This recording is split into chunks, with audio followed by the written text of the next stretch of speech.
किसी अजनबी की छुअन महसूस करके आर्या तुरंत पीछे मुड़ती है, लेकिन तभी अखिलेश उसका मुंह दबाकर दीवार से लगा देता है। आर्या पर नशा हावी हो रहा था। उसे बहुत कमजोरी महसूस होने लगती है।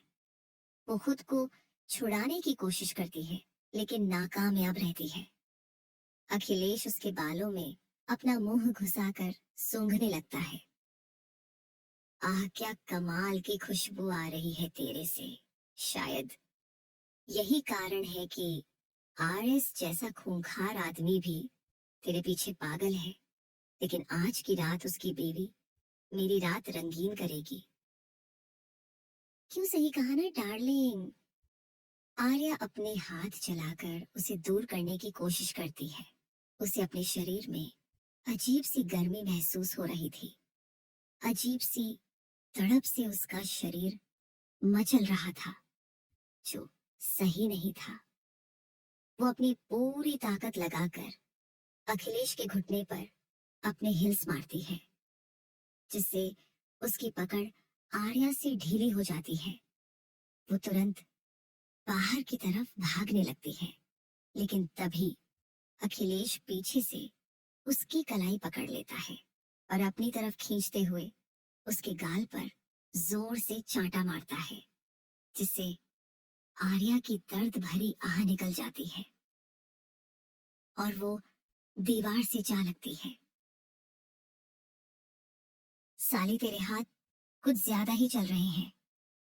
रुक, तेरी सारी गर्मी निकाल लूंगा और तेरा वीडियो भी वायरल करूंगा, ताकि तू और तेरा पति कहीं मुंह दिखाने लायक न रहे। उसने सबके अंदर बहुत खौफ पैदा कर रखा है। खुद को भगवान समझता है। जब सबको पता चलेगा कि वो अपनी बीवी को ही नहीं संभाल पाया, तो उसकी क्या इज्जत रह जाएगी। मेरा बदला भी पूरा हो जाएगा और तेरे जैसी खूबसूरत लड़की भी एक रात के लिए मिल जाएगी। वो आर्या को गोद में उठाकर वॉशरूम से बाहर आता है। वहां पर उसका एक गार्ड खड़ा था। वह उसे कुछ इंस्ट्रक्शन देकर आर्या को रूम में लेकर चला जाता है। आदिति कोने में छुपकर सब कुछ देख रही थी। बस कुछ देर की बात है, उसके बाद इस आर्या का खेल खत्म और मेरा रुद्र फिर से सिंगल हो जाएगा। और इस बार मैं उसे अपने प्यार में फंसा कर ही रहूंगी। कुछ देर में आर्या पर ड्रग्स का नशा पूरी तरह हावी हो जाएगा और फिर अखिलेश को कुछ करने की जरूरत ही नहीं पड़ेगी। वो खुद ही सब कुछ करेंगी और वो सब रिकॉर्ड होगा, जो दिखाकर मैं उसे सबकी नजरों में गिरा दूंगी। फिर रुद्र उसके साथ क्या करेगा, ये मुझे बताने की जरूरत नहीं है। अपने शैतानी प्लान पर इतराती हुई वो वहां से चली जाती है। वहीं अखिलेश आर्या को कमरे में लाकर बेड पर पटक देता है। आर्या अब तक बेहोश हो चुकी थी। अखिलेश रूम लॉक करके आर्या के गालों को चूमते हुए बोलता है, 2 मिनट रुको डार्लिंग, मैं अभी आया। बाथरूम में आकर शावर ऑन करके नीचे खड़ा हो जाता है। आर्या जैसे तैसे करके अपनी साड़ी का पल्लू खींचकर उसे दूसरी तरफ फेंकती है। उसे कुछ भी होश नहीं था। अखिलेश सिर्फ टॉवल लपेटकर बाथरूम से बाहर आता है और आर्या को बिखरी हालत में देखकर उसके रोंगटे खड़े हो जाते हैं। वो एक्साइटेड होकर उसके पेट को छूने लगता है। आर्या अपनी आंखें बार बार खोल बंद कर रही थी। उसके साथ क्या हो रहा था और वह किस हालत में थी, इसका उसे अब कोई होश नहीं रह गया था। उसे बस अपनी तपती बॉडी और अखिलेश के ठंडे हाथ राहत दे रहे थे। ड्रग्स का नशा उस पर पूरी तरह हावी हो चुका था। ग- गर्मी लग रही है माँ मुझे, आर्या कांपते हुए बोलती है। मैं हूं ना तुम्हारी गर्मी दूर करने के लिए, अखिलेश मक्कारी से हंसते हुए बोलता और उसके गाल चूम लेता है। उसकी नजर आर्या के गुलाब जैसे होठों पर जाती है, जो देख उसकी आंखें लस्ट से भर जाती हैं। वो जैसे ही उसके होठों को चूमने के लिए झुकता है। तभी कमरे का दरवाजा खुलता है और रुद्राक्ष गुस्से से अंदर आता है। जैसे ही उसकी नजर उन पर जाती है तो मानो उसकी आंखें अंगारे उगलने लगती हैं। अखिलेश, तो तुम यहाँ कैसे आए? रुद्राक्ष, कमीने, तेरी हिम्मत कैसे हुई मेरी पत्नी को हाथ लगाने की? अखिलेश, मैं नहीं लाया, तुम्हारी बीवी खुद मेरे साथ आई है। तभी तो देखो, चीख चिल्ला भी नहीं रही है। उसकी बातें रुद्राक्ष के गुस्से को और बढ़ा रही थी। वो जलती नजरों से आर्या को देखता है। अखिलेश वहां से भागने की कोशिश करता है। उससे पहले रुद्राक्ष उसका सिर पकड़कर पास में रखे लैंप में दे मारता है। दर्द की वजह से अखिलेश चिल्ला उठता है, रुद्राक्ष, तुमसे कल सुबह मुलाकात होगी। वो उसे पकड़कर कमरे का गेट खोलता है। सामने उसके बॉडीगार्ड खड़े थे। वो उसे उनकी तरफ धकेल देता है और तेजी से दरवाजा बंद कर आर्या की तरफ पलटता है। आदिति छुपकर ये सब देख रही थी। अपने प्लान के फेल होने पर उसे गुस्सा आ रहा था, लेकिन रुद्राक्ष के गुस्से को देख उसे लग रहा था कि जरूर रुद्राक्ष आज आर्या का मर्डर ही कर देगा। रुद्राक्ष गुस्से से आर्या के पास पहुंचकर बेदर्दी से उसके बालों से पकड़कर उसे खड़ा करता है। इससे पहले कि उसका गुस्सा आर्या पर निकलता, वो उसके होंठों पर अपने मुलायम होंठ रख देती है, जिससे रुद्राक्ष अपनी जगह जम जाता है। आज पहली बार आर्या की हरकतों ने उसके होश उड़ा दिए थे। उसे पहली बार महसूस हुआ था कि उसके सीने में भी दिल है, जो इस वक्त ट्रेन से भी ज्यादा तेजी से धड़क रहा था। रुद्राक्ष लंबा था, इसलिए आर्या उसके होठों तक ठीक से पहुंच नहीं पा रही थी। वो उससे दूर होकर लंबी सांसें लेने लगती है और बच्चों सा मुंह बनाकर बोलती है, ओफो, आप इतने लंबे क्यों हो? मुझे दर्द होने लगा। रुद्राक्ष थोड़ा झुक जाता है तो आर्या उसके गले में लटक जाती है और उसके गालों पर अपने हाथ रखती है और एक बार फिर उसके होठों को किस करने लगती है। रुद्राक्ष बिना किसी रिएक्शन के चुपचाप खड़ा था, मानो समझने की कोशिश कर रहा हो कि आर्या को हुआ क्या है। उसे देखकर सहम जाने वाली आर्या आज इतनी बोल्ड हरकतें कैसे कर रही है। उसे याद आता है कि कुछ देर पहले वो आर्या को ढूंढ रहा था। त्रिशा उसे बताती है कि आर्या वॉशरूम गई है। वो वहां उसे ढूंढने के लिए जाता है, लेकिन उसे आर्या नहीं बल्कि उसका कान का झुमका जमीन पर गिरा हुआ दिखता है। लेडीज वॉशरूम की तरफ कैमरा ना होने के कारण उसे पता नहीं चलता कि आर्या कहाँ गई। लॉबी में जाकर वो आर्या को ढूंढ ही रहा था जब उसके कानों में दो वेटर्स की धीरे धीरे बातें करने की आवाज आती है। पहला वेटर दूसरे से बोलता है, जब तुमने देखा अखिलेश सर उस खूबसूरत से लड़की को अपनी गोद में उठाकर कमरे में ले जा रहे थे। दूसरा वेटर, वो लड़की वही थी ना जो पार्टी में RS के साथ थी। इतना सुनते ही रुद्राक्ष उनका कॉलर पकड़कर रूम नंबर पूछता है। तभी अपने गले पर जलन महसूस कर उसका ध्यान आर्या पर जाता है, जो उसके गले पर बाइट कर रही थी। वो उसे बेड पर फेंकता है और उसे ध्यान से देखने लगता है। उसकी साड़ी पूरी तरह खुल चुकी थी और ब्लाउज भी इधर उधर जा रहा था। वो उसके पास जाकर उसके माथे पर हाथ रख पूछता है, तुम्हें क्या हुआ है? तुम इतनी अजीब हरकतें क्यों कर रही हो? तभी उसके पूरे बदन में सनसनी दौड़ जाती है, क्योंकि आर्या ने उसकी उंगली को चूम लिया था। रुद्राक्ष आर्या के पास जाकर उसके माथे पर हाथ रखे तक पूछता है, तुम्हें क्या हुआ है? तुम इतनी अजीब हरकतें क्यों कर रही हो? तभी उसके पूरे बदन में सनसनी दौड़ जाती है, क्योंकि आर्या ने उसकी उंगली को चूम लिया था। रुद्राक्ष उसके बालों को उंगलियों पर उलझाकर गहरी सांसें लेते हुए बोलता है, कंट्रोल स्वीट हार्ट, क्योंकि अगर मैंने अपना कंट्रोल गवाया तो तुम उठने के काबिल नहीं रहोगी। लेकिन उसकी कोई बात आर्या की समझ में नहीं आ रही थी। वो उसे पलटकर उसके सीने को चूमने लगती है और शर्ट के बाकी बटन खोलने लगती है। फिर अचानक रुककर अपना ब्लाउज उतारने लगती है। Stop sweet heart. रुद्राक्ष उसका हाथ पकड़ लेता है। आर्या मासूम सा चेहरा बनाकर बोलती है, प्लीज डोंट स्टॉप मी। बहुत गर्मी लग रही है और ये कपड़े चुभ रहे हैं। आप कितने ठंडे हो। वो किसी बिल्ली की तरह उसके सीने में अपना सिर रगड़ने लगती है। रुद्राक्ष, क्या तुमने ड्रिंक की थी? आर्या मासूमियत से नामे सिर हिला देती है। मैंने बस पानी पिया था। पर वो बहुत अजीब था। बातें करते हुए ही वह रुद्राक्ष की शर्ट के सारे बटन खोल देती है और उसके एब्स पर हाथ फेरने लगती है। रुद्राक्ष का गला सूखने लगता है। उसने बहुत मुश्किल से खुद को कंट्रोल किया था। आज आर्या के चेहरे पर उतनी ही मासूमियत थी जितनी पहली बार मिलने पर थी, नशे में ही सही। लेकिन आर्या आज उसके साथ खुलकर मुस्कुरा रही थी।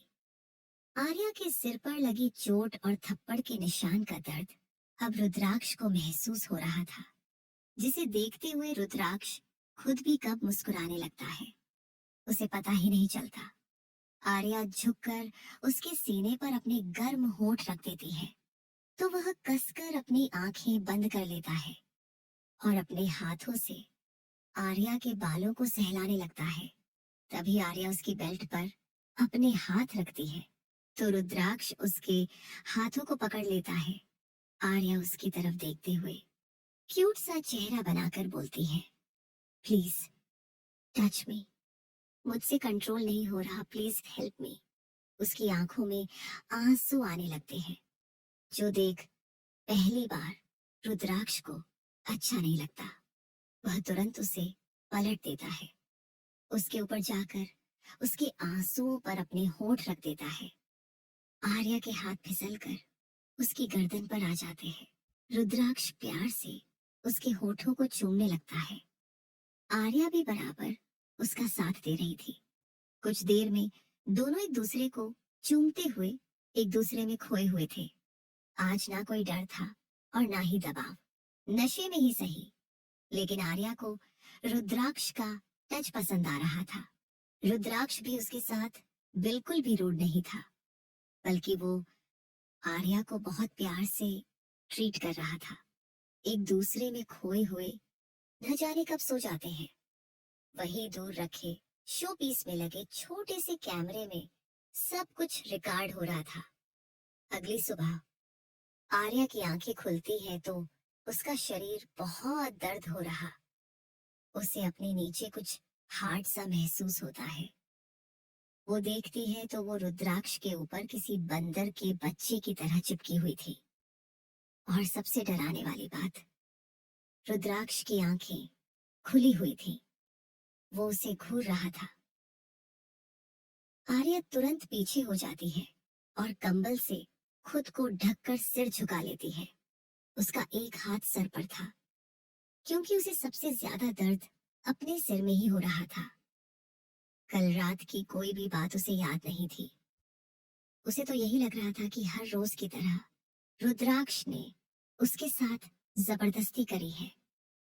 रुद्राक्ष गुस्से से अपनी मुट्ठियां बांध लेता है, क्योंकि आर्या फिर से पहले की तरह हो चुकी थी। लेकिन बनाने वाला भी रुद्राक्ष ही था। तुम जाकर फ्रेश हो जाओ। आर्या चुपचाप बाथरूम चली जाती है। रुद्राक्ष कॉल करके दोनों के लिए कपड़े मांगता है और टॉवल लपेटकर पूरे रूम को देखने लगता है। तभी उसकी नजर भी कैमरे पर जाती है, जिसे हाथ में उठाते ही उसकी आंखें ठंडी हो जाती हैं। तभी सर्वेंट कपड़े लेकर वहां आ जाता है। रुद्राक्ष आर्या के कपड़े बेड पर रखता है और खुद कपड़े चेंज करके ऐसे ही वहां से चला जाता है। आर्या जब बाहर आती है तो उसे बेड पर रखे हुए कपड़े दिखाई देते हैं। वो तैयार हो जाती है। तभी बाहर से दरवाजा खटखटाने की आवाज आती है। वह डोर खोलती है तो एक गार्ड सिर झुकाए बोलता है, मैडम बॉस ने आपके घर पहुंचाने का ऑन ऑर्डर दिया है, आप हमारे साथ चलिए। कुछ देर में वो घर पहुंचती है। वहां का माहौल काफी गर्म था। दादी गुस्से से, आदिति मुस्कुराते हुए, तो बाकी घर वाले कंफ्यूजन से बैठे थे। उसके पीले पड़े चेहरे को देखकर आदिति को लग रहा था कि पक्का रुद्राक्ष ने उसे पीटा है, क्योंकि ड्रग की वजह से आर्या के चेहरे और हाथ पैर पर कुछ निशान भी बने थे। दादी ताने मारते हुए बोलती है, महारानी को घर आने का समय मिल ही गया। वैसे किसके साथ रातें बिताई जा रही हैं? यशवर्धन। माँ, आप कैसी बातें कर रहे हैं? वो बहू है हमारे घर की। दादी, वही तो, इतने बड़े खानदान की बहू होकर ऐसे काम करते हुए इसने हमारी इज्जत के बारे में नहीं सोचा। पूछो अपनी बहू से सारी रात कहाँ थी। त्रिशा, वो भाई के साथ थी दादी। भाई ने बताया तो था कि आर्या की तबीयत खराब हो गई है। प्रतीक्षा आर्या के सिर पर हाथ फेर कर बोलती है, तुम माँ की बातों पर ध्यान मत दो, मुझे तुम पे पूरा भरोसा है। माँ को जरूर कोई गलत फहमी हुई है।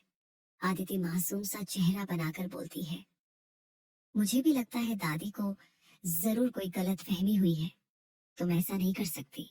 और बेटा, तुम्हें सिर पर ये चोट कैसे लगी? दादी गुस्सा से अदिति को देखती है और कुछ तस्वीरें प्रतीक्षा को दिखाते हुए बोलती हैं, ये देखो, और अब बताओ, क्या तुम्हें अभी भी लगता है कि मैं झूठ बोल रही हूँ? कहते ना, कुत्तों को घी हजम नहीं होता, वैसे ही हाल इस लड़की का है। मैंने इसे नौकरानी से इतने बड़े घर की महारानी बना दिया, लेकिन फिर भी इसने हमें धोखा दिया।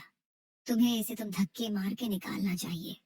प्रतीक्षा के साथ बाकी सब भी वो तस्वीरें देखते हैं। आर्या को भी रात की कुछ चीजें याद आती हैं कि कैसे बाथरूम में किसी ने पीछे से उसे टच किया था और उसे थप्पड़ मारा था। बाकी सब फोटो देखकर हैरान थे। वहीं अदिति के चेहरे पर बड़ी सी मुस्कान थी। उसी ने चुपके से ये तस्वीरें खींची थी जब अखिलेश आर्या को गोद में उठाकर कमरे में ले जा रहा था। वैसे तो उसे भरोसा था आर्या को किसी और के साथ देखकर रुद्राक्ष उसे नहीं छोड़ने वाला, लेकिन वो घर वालों की नजरों में भी आर्या को गिराना चाहती थी। उसने अननोन नंबर से सारी तस्वीरें दादी राजेश्वरी को भेज दी थी। अदिति, ये तुमने क्या किया? आर्या, घर वालों और रुद्र के प्यार का मजाक बनाकर रख दिया है तुमने। इन लोगों ने तुम्हें बहू नहीं, बेटी सा प्यार दिया, और तुमने बदले में क्या दिया? धोखा। आर्या को तो कुछ समझ ही नहीं आ रहा था। वैसे उसे किसी की बातों से फर्क नहीं पड़ता था, लेकिन दादी और रुद्राक्ष को छोड़कर सब उस पर भरोसा करते थे। इसलिए वो एक्सप्लेन करने की कोशिश करती है, ट्रस्ट मी माँ, आप जो देख रही हैं वैसा नहीं। दादी, राजेश्वरी गुस्से से बोलती है, तो कैसा है? एक तो चोरी, ऊपर से सीना चोरी। क्या इस तस्वीर में जो लड़की है वो तुम नहीं हो? आर्या, ये सच है कि इस तस्वीर में मैं हूँ, लेकिन जैसा आप सोच रही हैं वैसा कुछ भी नहीं हुआ। मैं तो, दादी उसकी बात काट कर, तुम्हारे शरीर पर बने निशान इस बात की गवाही दे रहे हैं कि तुम होटल में अनजान लड़के के साथ क्या कर रही थी। आर्या, जैसा आप बोल रही हैं वैसा कुछ नहीं। मैं कल रात अपने पति के साथ थी। दादी गुस्से से, अपने पापों को मेरे पोते के नाम के पीछे मत छुपाओ और निकल जाओ इस घर से। तुम्हारी यहाँ कोई जगह नहीं है। यशवर्धन, रुकिए माँ, ऐसा मत करिए, पहले हमें जांच करनी चाहिए कि सच क्या है। दादी, मुझे कुछ नहीं सुनना। वो आर्या को जोर से धक्का देती है। आर्या गिरने वाली थी कि तभी रुद्राक्ष जाकर उसे थाम लेता है और अपनी सर्द नजर दादी राजेश्वरी पर डालता है, जिससे वो डरकर 2 कदम पीछे हो जाती है। क्या चल रहा है यहाँ पर, और आपकी हिम्मत कैसे हुई मेरी बीवी को धक्का देने की? दादी, राजेश्वरी पहले अपनी बीवी की हरकतें तो देख ले, जो ना जाने किस किस मर्द के साथ संबंध बनाती है। बस बहुत हो गया। मैं अपनी बीवी के खिलाफ एक शब्द और नहीं सुनूंगा। रुद्राक्ष गुस्से से चिल्लाता है। दादी, राजेश्वरी, तुम्हारी ऊंची आवाज सच को नहीं दबा सकती। रुद्र, तू इस लड़की के प्यार में अंधा हो गया है। जो तुझे सच नहीं दिखाई देता कि ये लड़की तुझे धोखा दे रही है। रुद्राक्ष, कल रात वो किसी गैर के साथ नहीं, बल्कि अपने पति के साथ थी। सुना आपने? दादी, राजेश्वरी, तो ये तस्वीरें क्या झूठी हैं? रुद्राक्ष आर्या को देखता है, जो आंसू रोकने की कोशिश कर रही थी। उसकी आंखें और चेहरा पूरा लाल पड़ चुका था। रुद्राक्ष, त्रिशा, आर्या को कमरे में लेकर जाओ। त्रिशा उसे लेकर चली जाती है। रुद्राक्ष, आपको ये तस्वीरें किसने भेजी दादी? दादी, राजेश्वरी, क्या फर्क पड़ता है? रुद्राक्ष प्रतीक्षा और यशवर्धन की तरफ देखकर बोलता है, क्या आपको भी कुछ कहना है? प्रतीक्षा, हमें हमारी बहू पर पूरा भरोसा है, वो कुछ गलत नहीं कर सकती। रुद्राक्ष, कल रात उस लड़के ने उसे ड्रग्स दिए थे और ये तस्वीरें तब खींची गईं जब आर्या बेहोश थी। वो तो मैं समय पर पहुंच गया, वरना कुछ बुरा भी हो सकता था। सीमा जी, देखा माँ, मैं आपसे कह रही थी, आर्या कुछ गलत नहीं कर सकती। मैं जाकर बच्ची को संभालती हूँ, ना जाने उस पर क्या बीत रही होगी। वो आर्या के पास चली जाती है। वही राजेश्वरी और आदित्य अपना प्लान फेल होने के कारण गुस्से से अपने कमरे में चली जाती है। रुद्राक्ष पीछे से राजेश्वरी के कमरे में जाता है। राजेश्वरी, रुद्राक्ष, अब उन्हें अपने पोते से डर लग रहा था। रुद्राक्ष, लगता है आपने मेरी वार्निंग को मजाक में उड़ा दिया दादी। राजेश्वरी, देखो रुद्र, मुझे गलतफहमी हो गई थी, मैं उससे माफी मांग लूंगी। वो तो आपको मांगनी ही पड़ेगी दादी, लेकिन उससे पहले उस दर्द को भी महसूस करना होगा जो आपने मेरी बीवी को दिया है। मेरी पत्नी पर उंगली उठाने की सजा में हाथ काट कर देता हूँ। राजेश्वरी कुछ समझ पाती उससे पहले ही रुद्राक्ष उनका हाथ पकड़कर अपनी कटार से उनकी कलाई पर कट लगा देता है। दर्द के कारण राजेश्वरी जोर से चीख उठती है, जो सुनकर रुद्राक्ष को बहुत सुकून मिलता है और वो मुस्कुराते हुए वहां से बाहर चला जाता है। पीछे राजेश्वरी चीखते हुए जमीन पर गिर जाती है और उनकी कलाई से खून निकलने लगता है। रुद्राक्ष सीटी बजाते हुए कमरे से बाहर चला जाता है और जाते जाते गेट भी बंद कर देता है। विला के सभी रूम साउंड प्रूफ थे, जिसकी वजह से राजेश्वरी के चिल्लाने की आवाज बाहर नहीं आती। बंद होती आंखों से राजेश्वरी को सभी पल याद आ रहे थे जो उन्होंने रुद्राक्ष के साथ बिताए थे। कैसे उन्होंने अपने हाथों से रुद्राक्ष को पाला था।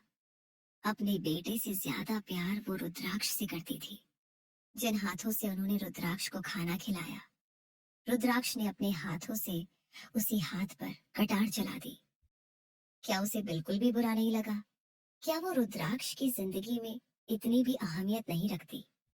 अपनी कटी हुई कलाई से ज्यादा दर्द उन्हें अपने सीने में हो रहा था। रुद्राक्ष कमरे में पहुंचता है तो देखता है कि प्रतीक्षा जी और त्रिशा आर्या को घेर कर बैठे थे। आर्या चुपचाप प्रतीक्षा जी के पैरों पर अपना सिर रखकर लेटी थी, जो रुद्राक्ष को कुछ खास पसंद नहीं आता। वो अपनी भारी आवाज में बोलता है, अब आप अपने कमरे में जाइए प्रतीक्षा जी। लेकिन आर्या, रुद्राक्ष, अपनी बीवी को संभालने के लिए मैं हूँ। प्रतीक्षा जी और त्रिशा वहां से चली जाती हैं। अपने बिना कुछ कह रही आर्या को अपनी बाहों में लेकर लेट जाता है। उसके दिमाग में फिलहाल बहुत कुछ चल रहा था। ऐसा नहीं था कि उसे राजेश्वरी के साथ ऐसा करने पर बुरा नहीं लगता, लेकिन जब बात आर्या की आती थी तो वह सारे रिश्ते और लिहाज भूल जाता था। वह दोनों चैन से अपने कमरे में लेटे थे, जबकि बाहर हंगामा मचा हुआ था। आदिति राजेश्वरी के कमरे में जाती है तो उन्हें जमीन पर पड़ा देख उसकी चीख निकल जाती है। वो सबको वहां पर बुला लेती है। डॉक्टर आकर उनकी कलाई पर स्टेचेस लगाते हैं। राजेश्वरी अभी भी बेहोश थी, पर बाकी सब घबराए हुए खड़े थे। यशवर्धन जी ने किसी को भी राजेश्वरी की हालत के बारे में रुद्राक्ष और आर्या को बताने से मना किया था। कल ही आर्या के साथ इतना बड़ा हादसा होते बचा है, इसलिए वो उन्हें आराम करने देते हैं। उन्हें क्या पता सारा किया धरा उनकी औलाद का ही है। रात को आर्या की आंख खुलती है तो उसकी नजर रुद्राक्ष पर जाती है, जो लैपटॉप पर काम कर रहा था। आर्या एकटक उसे देखने लगती है। तभी रुद्राक्ष की आवाज उसके कान में जाती है। क्या मैं कुछ ज्यादा हैंडसम लग रहा हूँ स्वीट हार्ट, जो तुम्हारी नजर मुझसे नहीं हट रही? आर्या अपना सिर दूसरी तरफ घुमा लेती है, जो रुद्राक्ष को पसंद नहीं आता। वो अपना लैपटॉप साइड में रखकर बोलता है, come here sweet heart. Arya उसके पास आकर बैठ जाती है और सिर झुका लेती है। मेरी आंखों में देखो।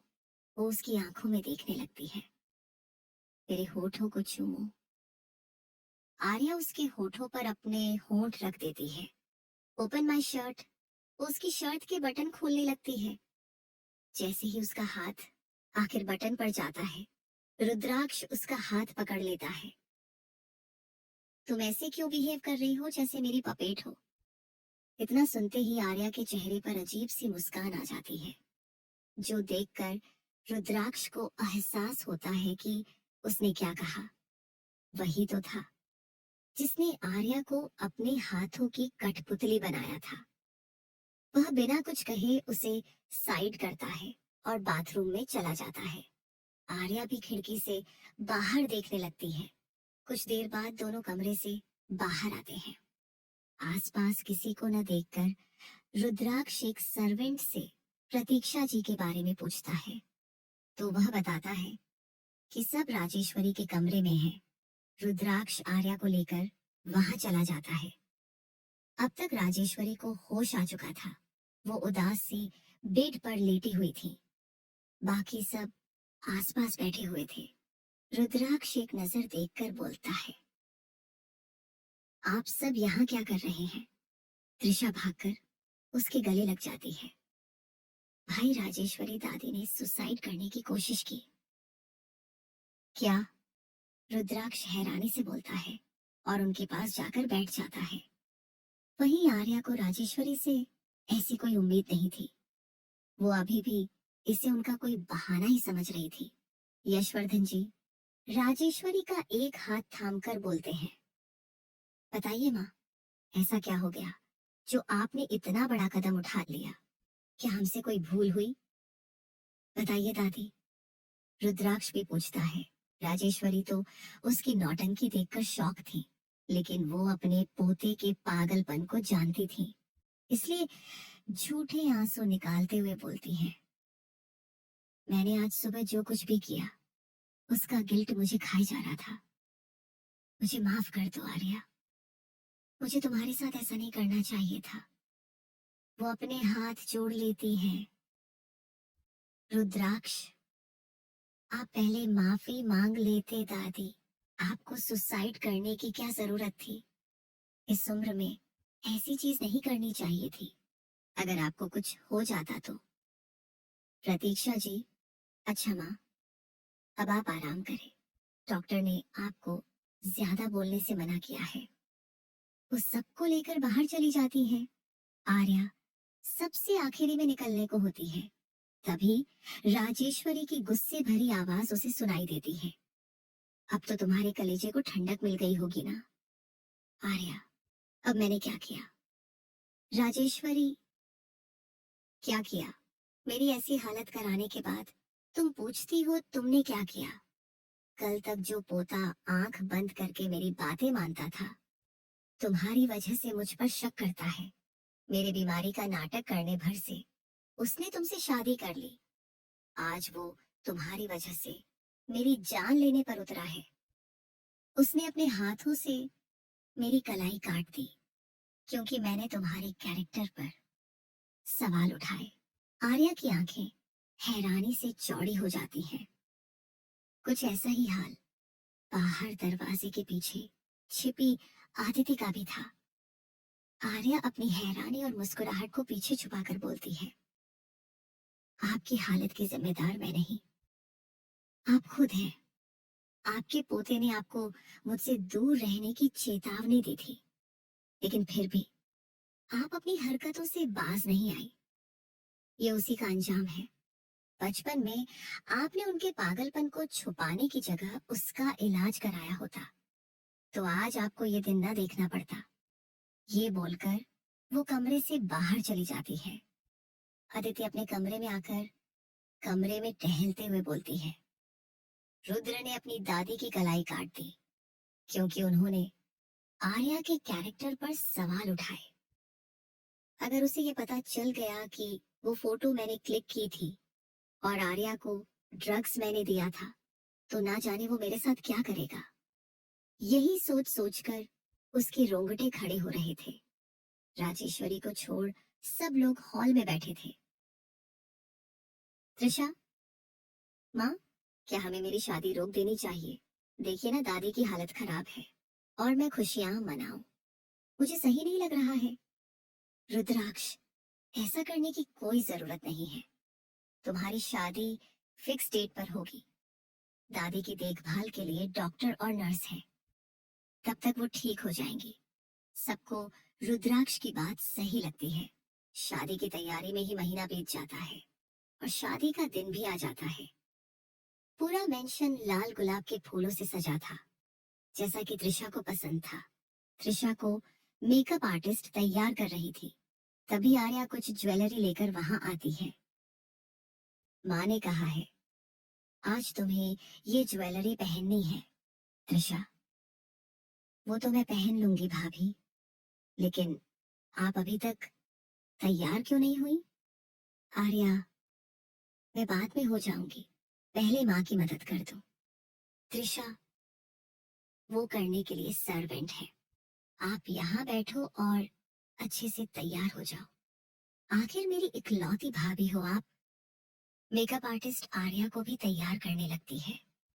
कुछ देर में त्रिशा की दूर की कज्जिन आकर बोलती है, त्रिशा, बारात आ गई। त्रिशा खुश होकर, मुझे भी देखना है। आर्या, अभी नहीं, वरमाला के समय देखना। त्रिशा बच्चों सा मुंह बनाकर, पर भाभी। आर्या, कहा ना नहीं, ये अपशकुन माना जाता है। तभी सर्वेंट आकर आर्या से बोलता है कि उन्हें प्रतीक्षा बुला रही है। वो अब तैयार हो चुकी थी, इसलिए वहां से चली जाती है। प्रतीक्षा उसे बाहर ही मिल जाती है। जैसे ही वो आर्या को देखती है, तो उसके कान के पीछे काला टीका लगाकर बोलती है, हाय मेरी बहू, कितनी खूबसूरत लग रही हो, तुम्हें किसी की नजर ना लगे। ये सुनकर आर्या फीकी मुस्कान दे देती है। पहले ही उसे रुद्राक्ष की नजर लग चुकी थी। उसके होते भला कौन उसे नजर उठाकर देखेगा। प्रतीक्षा उसे शादी की कुछ रस्मों के बारे में बताने लगती है।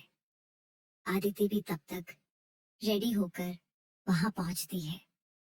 प्रतीक्षा को आर्या से इतने प्यार से बात करते देख मुंह बनाते हुए सोचती है, इस लड़की ने आंटी को पूरी तरह अपने काबू में किया हुआ है, लेकिन मैंने इसकी सास की सास को अपनी मुट्ठी में रखा है। अगर आंटी ना भी चाहे तो भी राजेश्वरी मुझे आर्या की जगह अपने घर की बहू बन ही लेंगी। वह वहां से आगे बढ़ जाती है। तभी उसकी नजर अचानक से रुद्राक्ष पर ठहर जाती है। आदित्य उसे ध्यान से देखने लगती है। ब्लैक सूट में वो बहुत हैंडसम लग रहा था। तभी उसकी आंखें हैरत से फैल जाती हैं, क्योंकि रुद्राक्ष उसकी तरफ देखकर मुस्कुरा रहा था। अदिति, मन में क्या मैं सपना देख रही हूँ? ये रुद्र बेबी मुझे देखकर मुस्कुरा रहा है। लगता है मेरा इतना सजना संवरना बेकार नहीं गया। आदिति ने ब्लू कलर का लहंगा चोली पहनकर रखा हुआ था। ढेर सारे मेकअप के साथ वो काफी खूबसूरत लग रही थी। शर्माते हुए वो अपनी जुल्फों को कान के पीछे करने लगती हैं। रुद्राक्ष उसकी तरफ कदम बढ़ाता है। जैसे देख, उसकी धड़कनें भी बढ़ जाती है।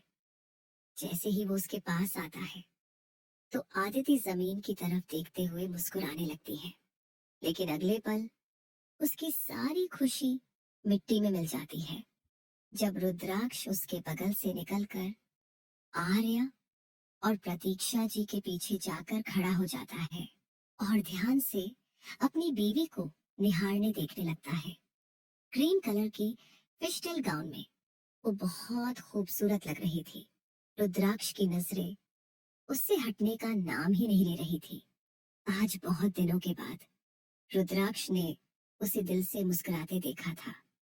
प्रतीक्षा जी से बात करते हुए जब वो अपने बालों को कान के पीछे करती तो उसके हिलते झुमके देख रुद्राक्ष का दिल मचलने लगता है। आर्या को देखते हुए ना जाने कब वह खुद मुस्कुराने लगता है, इसका उसे पता ही नहीं चलता। वहीं दूसरी तरफ खड़ी अदिति रुद्राक्ष के चेहरे पर मुस्कान देखकर गुस्से से अपनी मुट्ठियां बांध लेती है। उसने आदिति को ऐसे इग्नोर किया था जैसे लोग रोड पर पड़े कचरे को करते हैं। वो पैर पटकते हुए चली जाती है। आर्या को रास्ते से हटाने के लिए उसे कुछ दूसरा प्लान सोचना पड़ेगा। इस पर आर या पार होगा। प्रतीक्षा जी रुद्राक्ष को देखती है तो बोलती है, रुद्र तुम कब आए? हाय मेरा बच्चा, कितना हैंडसम लग रहा है। तुम दोनों साथ में एकदम परफेक्ट लगते हो। मेरी खूबसूरत बहू और हैंडसम बेटा, वो दोनों को साथ में खड़ा कर नजर उतार लेती है। रुद्राक्ष आर्या को देखता है जिसने एक नजर उसे देखा तक नहीं था। वो चाहता था जैसे बाकी सभी लड़कियां और उसकी माँ उसकी तारीफ कर रही हैं, वैसे ही उसकी पत्नी भी करे। लेकिन आर्या तो सिर झुकाए खड़ी थी। प्रतीक्षा जी को पंडित जी बुला लेते हैं तो वो चली जाती है। रुद्राक्ष का मूड पहले ही खराब हो चुका था। वो आर्या का हाथ पकड़कर उसे अपने कमरे में ले जाता है और दरवाजा जोर से बंद करके उस पर भड़क उठता है। तुम्हारी प्रॉब्लम क्या है? मुझे ऐसे इग्नोर मत किया करो, समझी? अगर मैं शांत हूं तो इसका मतलब ये नहीं कि तुम्हें हक है मुझे अनदेखा करने का। मुझे भड़काने की कोशिश मत करो, वरना नुकसान तुम्हारा ही होगा। आर्या शांत लेकिन दृढ़ आवाज में देखती है, आप शायद भूल रहे हैं। आपने ही कहा था कि मैं आपकी पत्नी नहीं, आपकी गुलाम हूँ। मुझे आपकी हर बात माननी है और आपसे ऊंची आवाज में बात भी नहीं करनी। उसके शब्द रुद्राक्ष के अंदर कुछ चीर देते हैं, पता नहीं क्यों, पर इसी बात पर उसे खुद पर ही गुस्सा आने लगता है। आखिर इन दिनों उसके साथ क्या हो रहा था? उसे कब से आर्या की बातों से फर्क पड़ने लगा था। उसकी झुंझलाहट और बेचैनी बढ़ जाती है। वो आर्या के बहुत करीब आकर उसका चेहरा पकड़ लेता है। उसकी पकड़ सख्त थी लेकिन चोट पहुंचाने वाली नहीं, बस गुस्से और दर्द का मिला जुला असर। आर्या हल्का दर्द महसूस करती है तो रुद्राक्ष अचानक रुक जाता है, जैसे उसे एहसास हो गया हो कि वो हद पार कर रहा है। वो एक गहरी सांस लेकर पीछे हटता है। उसके कंधे पर हल्की लाल निशान देखता है तो तुरंत दराज से फर्स्ट एड बॉक्स निकालता है। धीरे धीरे वो उसका कंधा साफ करता है और बैंडेज लगा देता है। उसकी आवाज अब पहले जैसी कठोर नहीं थी। अपना चेहरा ठीक करो और बाहर आओ, सब इंतजार कर रहे हैं। वो बाहर चला जाता है। आर्या खड़ी होती है तो उसे चक्कर से आने लगते हैं। वो सिर पकड़कर बैठ जाती है और पानी पीकर अपने आंसू साफ करती है और बाहर चली जाती है। वरमाला का समय हो चुका था। अपने बॉस के ना होने का फायदा उठाकर व्योम खूब नाचा भी था। फिलहाल वो स्टेज पर खड़ा अपनी दुल्हन की राह देख रहा था और उसका इंतजार जल्दी खत्म होता है। खूबसूरत फूलों की चादर तले वो धीमे कदमों से उसकी तरफ ही आ रही थी। व्योम उसके पास जाकर घुटने पर बैठकर अपना हाथ आगे करता है तो वो भी मुस्कुराते हुए उसके हाथ पर अपना हाथ रख देती है। दोनों एक दूसरे को वरमाला पहनाते हैं। ढेरों फोटो लेने के बाद कपल डांस करते हैं। राजेश्वरी बिल्कुल भी खुश नहीं थी। वो अपनी पोती की शादी अपनी तरह ही रईस खानदान में कराना चाहती थी, लेकिन उनके दोनों बच्चों को ही मिडिल क्लास पार्टनर पसंद आए थे।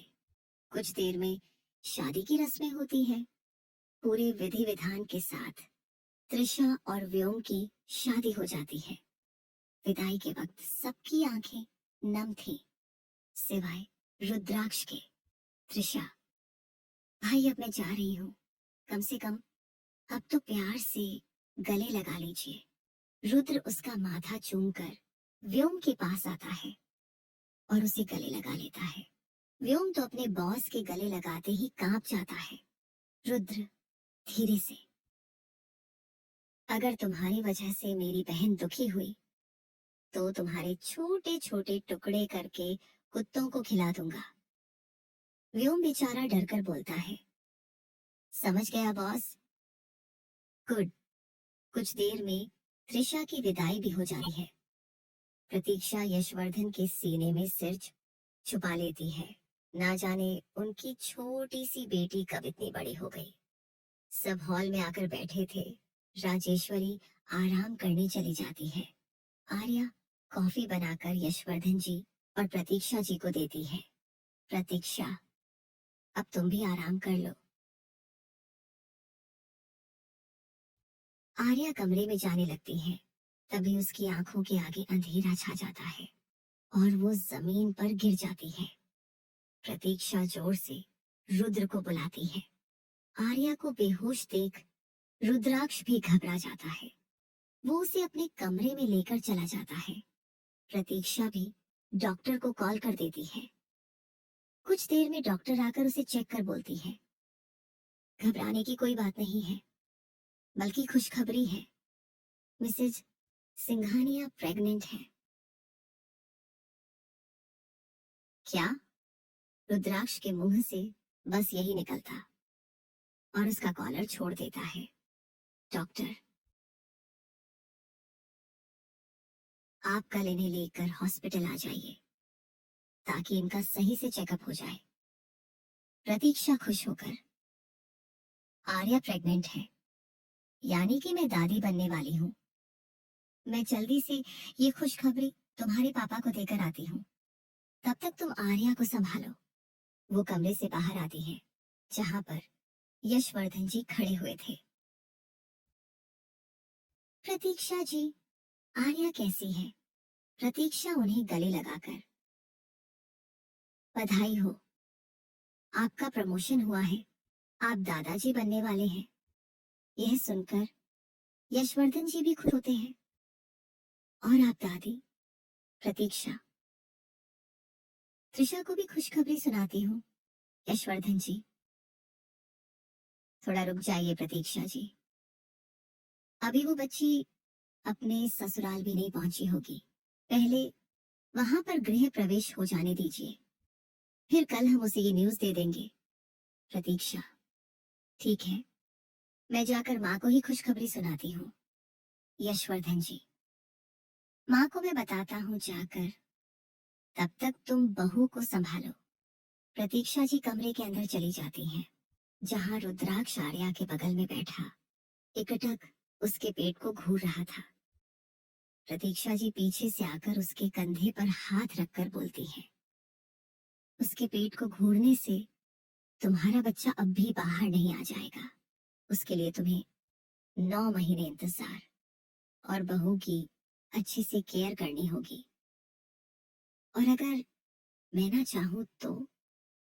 प्रतीक्षा जी, मतलब? रुद्राक्ष, अभी मैं बच्चा नहीं चाहता। प्रतीक्षा जी गुस्से से, तुम्हारे चाहने या ना चाहने से कुछ नहीं होता। इस बच्चे पर तुमसे ज्यादा आर्या का हक है और फैसला वो करेगी, तुम नहीं। अगर बच्चा नहीं चाहिए था तो पहले ध्यान रखना चाहिए था। अब बच्चा पेट में आ चुका है, इसलिए कुछ उल्टा सीधा सोचना भी मत। बेचारी आर्या इन दिनों काफी परेशान रही है। ये खबर सुनेंगी तो पक्का खुश हो जाएगी। और अब अपनी हरकतें सुधार लो और थोड़ा अपने गुस्से और इस कड़वी जुबान पर भी। तभी आर्या को होश आने लगता है। वह सिर पकड़ते हुए अपनी आंखें खोलती है तो उसके सामने प्रतीक्षा जी का मुस्कुराता चेहरा था। प्रतीक्षा जी, थैंक यू बेटा, थैंक यू सो मच इतनी बड़ी खुशखबरी देने के लिए। मैं कब से इस दिन का इंतजार कर रही थी। आर्या कंफ्यूजन से उन्हें देखने लगती है तो वो मुस्कुराते हुए बोलती है, तुम माँ बनने वाली हो, मेरा खड़ूस बेटा पापा और मैं दादी। आर्या हैरानी से रुद्राक्ष को देखने लगती है। उसके चेहरे पर कोई एक्सप्रेशन नहीं थे, जो देखकर वो और भी ज्यादा कंफ्यूज्ड हो जाती है। सीमा जी, तुम आराम करो, मैं तुम्हारे लिए जूस बनाती हूँ। वो उसका माथा चूमकर वहां से चली जाती है। रुद्राक्ष कमरे का दरवाजा बंद करके उसके पास आकर बैठ जाता है। मैं ये बच्चा नहीं चाहता, इसलिए तैयार रहना। कल हॉस्पिटल जाकर तुम अबॉर्शन करवाएंगी। आर्या जो इतने दिनों से एकदम शांत हो चुकी थी, आज वो रुद्राक्ष को पीछे धक्का देकर अपने पेट को हाथों से कवर करके बोलती है, ऐसा सोचना भी मत। आप हमेशा अपनी मर्जी का करते, लेकिन इस बार आपकी मर्जी नहीं चलेगी। ये बच्चा मेरे पेट में है। भले ही मुझे कुछ मिनट पहले उसके बारे में पता चला है, लेकिन मैं ऐसा करने का सोच भी नहीं सकती। रुद्राक्ष गुस्से से, चुपचाप जो कहा है वो करो, जैसे तुम चुपचाप मेरे सभी ऑर्डर्स फॉलो कर रही थी, इसे भी करो। आर्या, नहीं करूंगी, नहीं करूंगी। अगर आपको बच्चे को मारना है, उससे पहले आपको मुझे मारना पड़ेगा। मेरे रहते आप मेरे बच्चे को कोई नुकसान नहीं पहुंचा सकते। रुद्राक्ष कसकर उसके बालों को पकड़ लेता है। 2 मिनट पहले तुम्हें पता चला कि तुम माँ बनने वाली हो और तुम्हारी इतनी जुबान चलने लगी।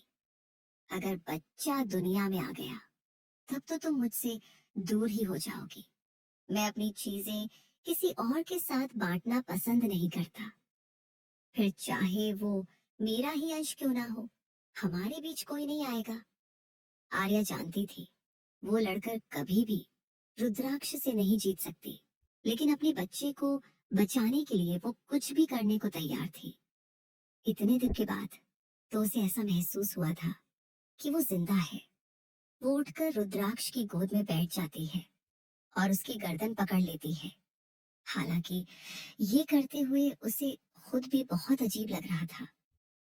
वो उसके माथे से अपना माथा जोड़कर बोलती है, प्लीज मेरी बात मान जाइए।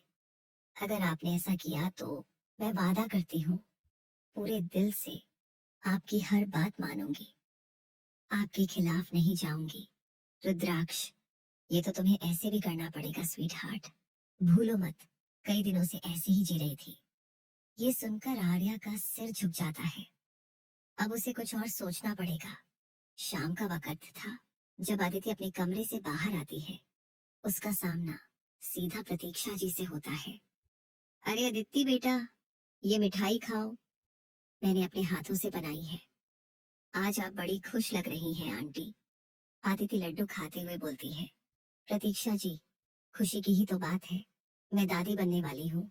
आर्या प्रेग्नेंट है। इतना सुनते ही आदिति के गले में लड्डू अटक जाता है और वो जोर जोर से खांसने लगती है। क्या क्या कहा आपने? आदिति को लग रहा था कि उसके कान खराब हो गए हैं। प्रतीक्षा जी जबरदस्ती उसके मुंह में लड्डू ठूंसते हुए बोलती हैं, तुम आंटी बनने वाली हो और मैं दादी। आर्या प्रेग्नेंट है, ये बोलकर वो चली जाती है। लेकिन आदिति के कानों में आर्या प्रेग्नेंट है ये शब्द नॉन स्टॉप बज रहे थे। वो भागते हुए दादी यानी राजेश्वरी जी के कमरे में जाती है। सुना आपने, आपकी वो नौकरानी कम बहुरानी प्रेग्नेंट है। ऐसे तो बड़ी बड़ी बातें करती थी आप मुझसे। वो नौकरानी मेरी मुट्ठी में है, मेरा परपोता उसकी कोख से जन्म नहीं लेगा। लेकिन आपका यही ओवर कॉन्फिडेंस आपको ले डूबा। अगर आपने शुरुआत में मेरी बात मान ली होती तो आज ये दिन देखने नहीं पड़ते। आप बस बड़ी बड़ी बातें करती हैं, होता आपसे कुछ नहीं। उसका चीखना राजेश्वरी जी को बिल्कुल पसंद नहीं आता। वो गुस्से से बोलती हैं, मुंह बंद करो लड़की, और मुझसे तेज आवाज में बात करने की सोचना भी मत। जानती नहीं तुम किसके आगे खड़ी हो। आदित्य तिलमिलाकर जवाब देती है, बहुत अच्छे से जानती हूँ किसके आगे खड़ी हूँ। आपसे आपका अपना पोता तो संभलता नहीं, तो ये झूठा घमंड क्यों दिखाती हैं आप? आपको क्या लगता है मुझे नहीं पता कि आपकी कलाई कैसे कटी थी? राजेश्वरी सिंघानिया, आपने सोचा कि आप आर्या की शादी अपने पोते से करेंगी और अपना मतलब पूरा होने के बाद उसे निकाल फेंकेंगी। लेकिन यहाँ तो आपके पोते ने ही आपको अपनी जिंदगी से निकाल फेंका। वो मुस्कुराते हुए चली जाती है। उसकी बातें राजेश्वरी को कांटे की तरह चुभ रही थी। पूरा दिन ऐसे ही बीत जाता है। रात में प्रतीक्षा जी आर्या के लिए खाने की अच्छी अच्छी चीजें बनाती है और उसे प्रेगनेंसी रिलेटेड टिप्स भी देती है। रुद्राक्ष दोपहर में ही बाहर चला गया था, अब तक नहीं लौटा था। आर्या कमरे में टहलते हुए सोचती है, मैंने बहुत कुछ खोया है अपनी जिंदगी में, लेकिन वो मेरे इतने अपने नहीं थे जितना तुम हो मेरे बच्चे। मम्मा तुम्हें कुछ नहीं होने देगी। तुम दुनिया में आओगे, हम साथ साथ खेलेंगे, मस्ती करेंगे। लेकिन ये भी सच है कि तुम्हारे डेविल डैड के आगे मेरी एक नहीं चलती।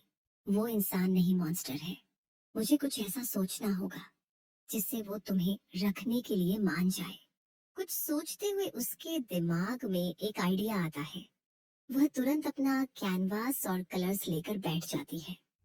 हालांकि ये करते हुए उससे डर भी लग रहा था, क्योंकि पिछली बार की पनिशमेंट वो भूली नहीं थी, जो रुद्राक्ष ने सिर्फ इसलिए दी थी क्योंकि आर्या ने उसकी परमिशन के बिना पेंटिंग बनाई थी। लेकिन आज अपने बच्चे के लिए उसे ये करना ही था। वो पूरी शिद्दत से अपनी उंगलियों को कलर्स में डुबोकर कुछ पेंट करने लगती है। पेंट करते हुए उसे टाइम का पता ही नहीं चलता। उसे होश तब आता है जब उसकी उंगलियों पर किसी की सख्त उंगलियां आकर ठहरती हैं। रुद्राक्ष उसकी उंगलियां दबाते हुए बोलता है, प्रेगनेंसी में तुम्हारी याददाश्त भी कमजोर हो गई है स्वीट हार्ट। कहा था ना, तुम्हारी उंगलियां सिर्फ मेरे कहने पर कैनवास पर चलनी चाहिए। आर्या को डर तो बहुत लग रहा था, पर वह सारी हिम्मत करके अपना हाथ रुद्राक्ष के गाल पर रखकर बोलती है, जानती हूँ, लेकिन आपने ये भी कहा था ना कि मेरी उंगलियां सिर्फ आपकी तस्वीर बनाएंगी। ध्यान से देखिए, ये आप ही तो हैं। रुद्राक्ष अब पेंटिंग को ध्यान से देखता है, जिसमें एक छोटी सी बच्ची बनी हुई थी, जो दिखने में पूरी तरह उसकी जैसी लग रही थी। उसने पिंक कलर की क्यूट सी फ्रॉक पहनी हुई थी और उसके चेहरे पर आर्या जैसी ही बड़ी सी मुस्कान थी। उसे देखकर रुद्राक्ष की नजरें उसी पर ठहर जाती हैं। तभी वो दूसरी पेंटिंग देखता है, जहां रुद्राक्ष एक छोटी सी बच्ची को झूला झुला रहा था और वो बच्ची खिलखिलाकर हंस रही थी। आर्या, देखिए, मैं जानती हूँ कि आप बच्चा नहीं चाहते, लेकिन ये बच्चा आपका ही तो अंश है। आप इसे कैसे मार सकते हैं? क्या आप नहीं चाहते कोई आपको भी डैड बोले, आपके साथ खेले, शाम को थक कर आए और उसकी एक मुस्कान से आपका पूरा दिन बन जाए? आप उसकी हर इच्छा पूरी करें, जैसे बचपन में आप त्रिशा की करते थे। माँ ने मुझे बताया था कि जब त्रिशा छोटी थी तो आप पूरा दिन उसके साथ ही रहते थे, यहाँ तक कि माँ को भी उसे गोद लेने नहीं देते थे। सोचिए, आपकी प्यारी सी बेटी हुई जो बिल्कुल आपकी तरह दिखती हो। आप उसके बालों की चोटियां बनाएं, उसको अच्छे से ड्रेसअप करें, जैसे बचपन में त्रिशा के साथ करते थे। और एक बात बताऊं, बेटियां माँ से ज्यादा अपने पापा के करीब होती हैं। क्या आप इस लम्हे को नहीं जीना चाहते? यकीन मानिए, इससे ज्यादा खूबसूरत और सुकूनदायक कुछ भी नहीं। ये बोल वो चुप हो जाती है और रुद्राक्ष को देखती है, मानो जानना चाहती हो कि उसके लंबे चौड़े लेक्चर का रुद्राक्ष पर कोई असर हुआ भी है या नहीं। रुद्राक्ष कुछ सोचते हुए बाथरूम में चला जाता है। आर्या कैनवास पर हाथ रखकर दूसरे प्लान के बारे में सोचने लगती है, ताकि वो उसे बच्चे के लिए मना सके। कुछ देर बाद बाथरूम का दरवाजा खुलता है और रुद्राक्ष जाकर उसके करीब खड़ा हो जाता है। वो आर्या के गाल सहलाते हुए बोलता है, मैंने बहुत सोचने के बाद एक फैसला लिया है। आर्या की धड़कनें तेज हो जाती हैं। वो उम्मीद भरी नजर से उसे देखने लगती है। तो रुद्राक्ष उसके पेट पर हाथ रखकर बोलता है, मैं इस बच्चे को कुछ भी नहीं करूंगा। क्या सच में? आर्या के चेहरे पर खुशी के भाव आ जाते हैं। रुद्राक्ष, लेकिन तुमने जो भी प्रॉमिस मुझसे किए हैं, वो तुम्हें पूरी ईमानदारी से निभाने पड़ेंगे। अगर तुमने एक भी तोड़ा, तो फिर इस बच्चे के बारे में भूल जाना। आर्या खुशी से उसे गले लगाकर बोलती है, थैंक यू सो मच। मैं ऐसा ही करूंगी। आज पहली बार आर्या ने अपनी मर्जी से किसी को गले लगाया था, वह भी पूरे होशो हवास में। आज पहली बार रुद्राक्ष ने उसके चेहरे पर असली खुशी देखी थी, जिसका कारण कहीं न कहीं वो खुद था। रुद्राक्ष, जाकर सो जाओ। आर्या खुशी खुशी बेड पर जाकर लेट जाती है और मुस्कुराते हुए अपने पेट को सहलाने लगती है। आज पहली बार रुद्राक्ष की किसी बात को सुनकर वह खुश थी, लेकिन कहीं ना कहीं उसके मन में शंका जरूर थी कि रुद्राक्ष इतनी आसानी से उसकी बात कैसे मान गया। फिलहाल वह सारी टेंशन को दूर करके गहरी नींद में चली जाती है। वहीं रुद्राक्ष अपने स्टडी रूम में बैठा सिगरेट सुलगा रहा था। उसके दिल और दिमाग के बीच जंग चल रही थी। आर्या ने एकदम सही जगह वार किया था। रुद्राक्ष त्रिशा से बहुत प्यार करता था, लेकिन जब उसका पागलपन बहुत बढ़ गया, तो उसने खुद को सबसे दूर कर लिया और फिर वह त्रिशा से भी दूर होता चला गया। त्रिशा उससे 8 साल छोटी थी और रुद्राक्ष बचपन में उसकी हर इच्छा पूरी करता और पूरा दिन उसके साथ ही खेलता रहता था। लेकिन दूसरी तरफ उसे डर भी था कि कहीं बच्चे के आने के बाद आर्या उससे दूर न हो जाए। अगले दिन त्रिशा को भी आर्या की प्रेगनेंसी के बारे में पता चलता है, जो सुनकर वो शादी के अगले ही दिन अपने मायके आ जाती है। व्योम की तो उसके आगे एक भी नहीं चलती थी, इसलिए वह भी उसके साथ आया था। उसकी नजर बार बार अपने बॉस पर जा रही थी। उसे यकीन नहीं हो रहा था कि उसका यह खड़ूस बॉस बाप बनने वाला है। शायद अब वह थोड़ा ध्यान अपनी बीवी बच्चों पर लगाएगा और उसे भी काम से थोड़ी फुर्सत मिलेगी। दूर से दादी और अदिति यह सारा तमाशा देख गुस्से से उबल रही थी। अदिति धीरे से उनके कान में बोलती है, अब गुस्सा दिखाने का क्या फायदा है, जब कुछ करना था तब कुछ किया नहीं। दादी भी धीरे से बोलती है, अगर मैंने कुछ नहीं किया तो तुम ही क्यों शांत बैठी रही? क्या तुम्हें रुद्राक्ष से शादी नहीं करनी? अगर करनी है तो इस बच्चे के आने से पहले ही इस आर्या को रास्ते से हटा दो। अदिति, वो तो करूंगी ही। तभी त्रिशा की नजर भी उन दोनों पर जाती है। दादी, अदिति, आप दोनों वहां खड़ी क्या बातें कर रही हैं? यहाँ आइए। वह दोनों बेमन सबके पास चली जाती हैं। अदिति, कंग्रेचुलेशन आर्या, मुझे बहुत खुशी हुई है सुनकर तुम माँ बनने वाली हो। आर्या उसकी आंखों में अपने लिए नफरत और जलन साफ देख सकती थी। वो झूठा मुस्कुराते हुए थैंक यू बोलती है।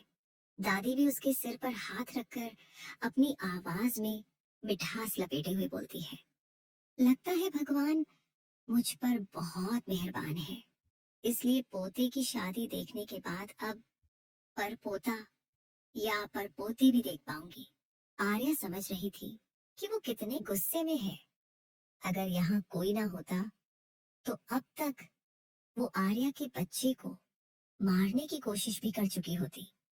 आखिर उनका पोता एक गरीब लड़की की कोख से जन्म ले, ये उन्हें कैसे बर्दाश्त होता। रुद्राक्ष दादी को देख बोलता है, अपना ख्याल रखिएगा दादी, और कुछ उल्टी सीधी हरकतें मत करिएगा, वरना हो सकता है आपको परपोता देखने का सौभाग्य न प्राप्त हो। दादी को उसकी बातों में वार्निंग साफ नजर आ रही थी। यशवर्धन जी उसे डांटते हुए बोलते हैं, रुद्र, ये कैसी बातें कर रहे हो तुम दादी से? मेरा मतलब था कि दादी को अपनी सेहत का ध्यान रखना चाहिए। अब देखो ना, इन्होंने कुछ दिन पहले अपनी कलाई काटी थी, वह तो भगवान की दया थी कि ये बच गई। प्रतीक्षा जी सही कह रहा है रुद्राक्ष, आप अपना अच्छे से ध्यान रखें और फालतू की टेंशन लेना बंद करिए। अभी तो आपको बहुत जीना है। सब हंसी खुशी बातें करने लगते हैं। ऐसे ही 2-4 दिन बीत जाते हैं। वैसे तो रुद्राक्ष ने बच्चों को लेकर अब तक कोई बात नहीं की थी, लेकिन आर्या फिर भी बहुत सावधानी बरत रही थी। अब वो रुद्राक्ष से नॉर्मली बात करने की कोशिश करती, जिससे रुद्राक्ष का पागलपन फिर से न जागे और वह उसके बच्चे को नुकसान न पहुंचाए। 4 दिनों में उसने सैकड़ों बार रुद्राक्ष को खुद से किसकी थी। ये उसका स्वार्थ ही था, वरना रुद्राक्ष को मुंह लगाने से अच्छा वो मरना पसंद करती। आज आर्या रुद्राक्ष के साथ टेस्ट कराने के लिए अस्पताल आई हुई थी। डॉक्टर, मिस्टर सिंघानिया, आप बाहर जाइए, हमें मिसेज सिंघानिया को चेक करना है। रुद्राक्ष, क्यों? वह मेरी बीवी है, तो चेकअप मेरे सामने क्यों नहीं हो सकता? डॉक्टर, मिस्टर सिंघानिया, समझने की कोशिश कीजिए। रुद्राक्ष घूर कर आर्या को देखता है तो वो डॉक्टर का हाथ पकड़ते हुए रिक्वेस्ट करती है, डॉक्टर प्लीज उन्हें यहाँ से मत भेजें। अगर वो चले गए तो मुझे डर लगेगा। उसकी रिक्वेस्ट करने पर डॉक्टर भी मान जाती हैं।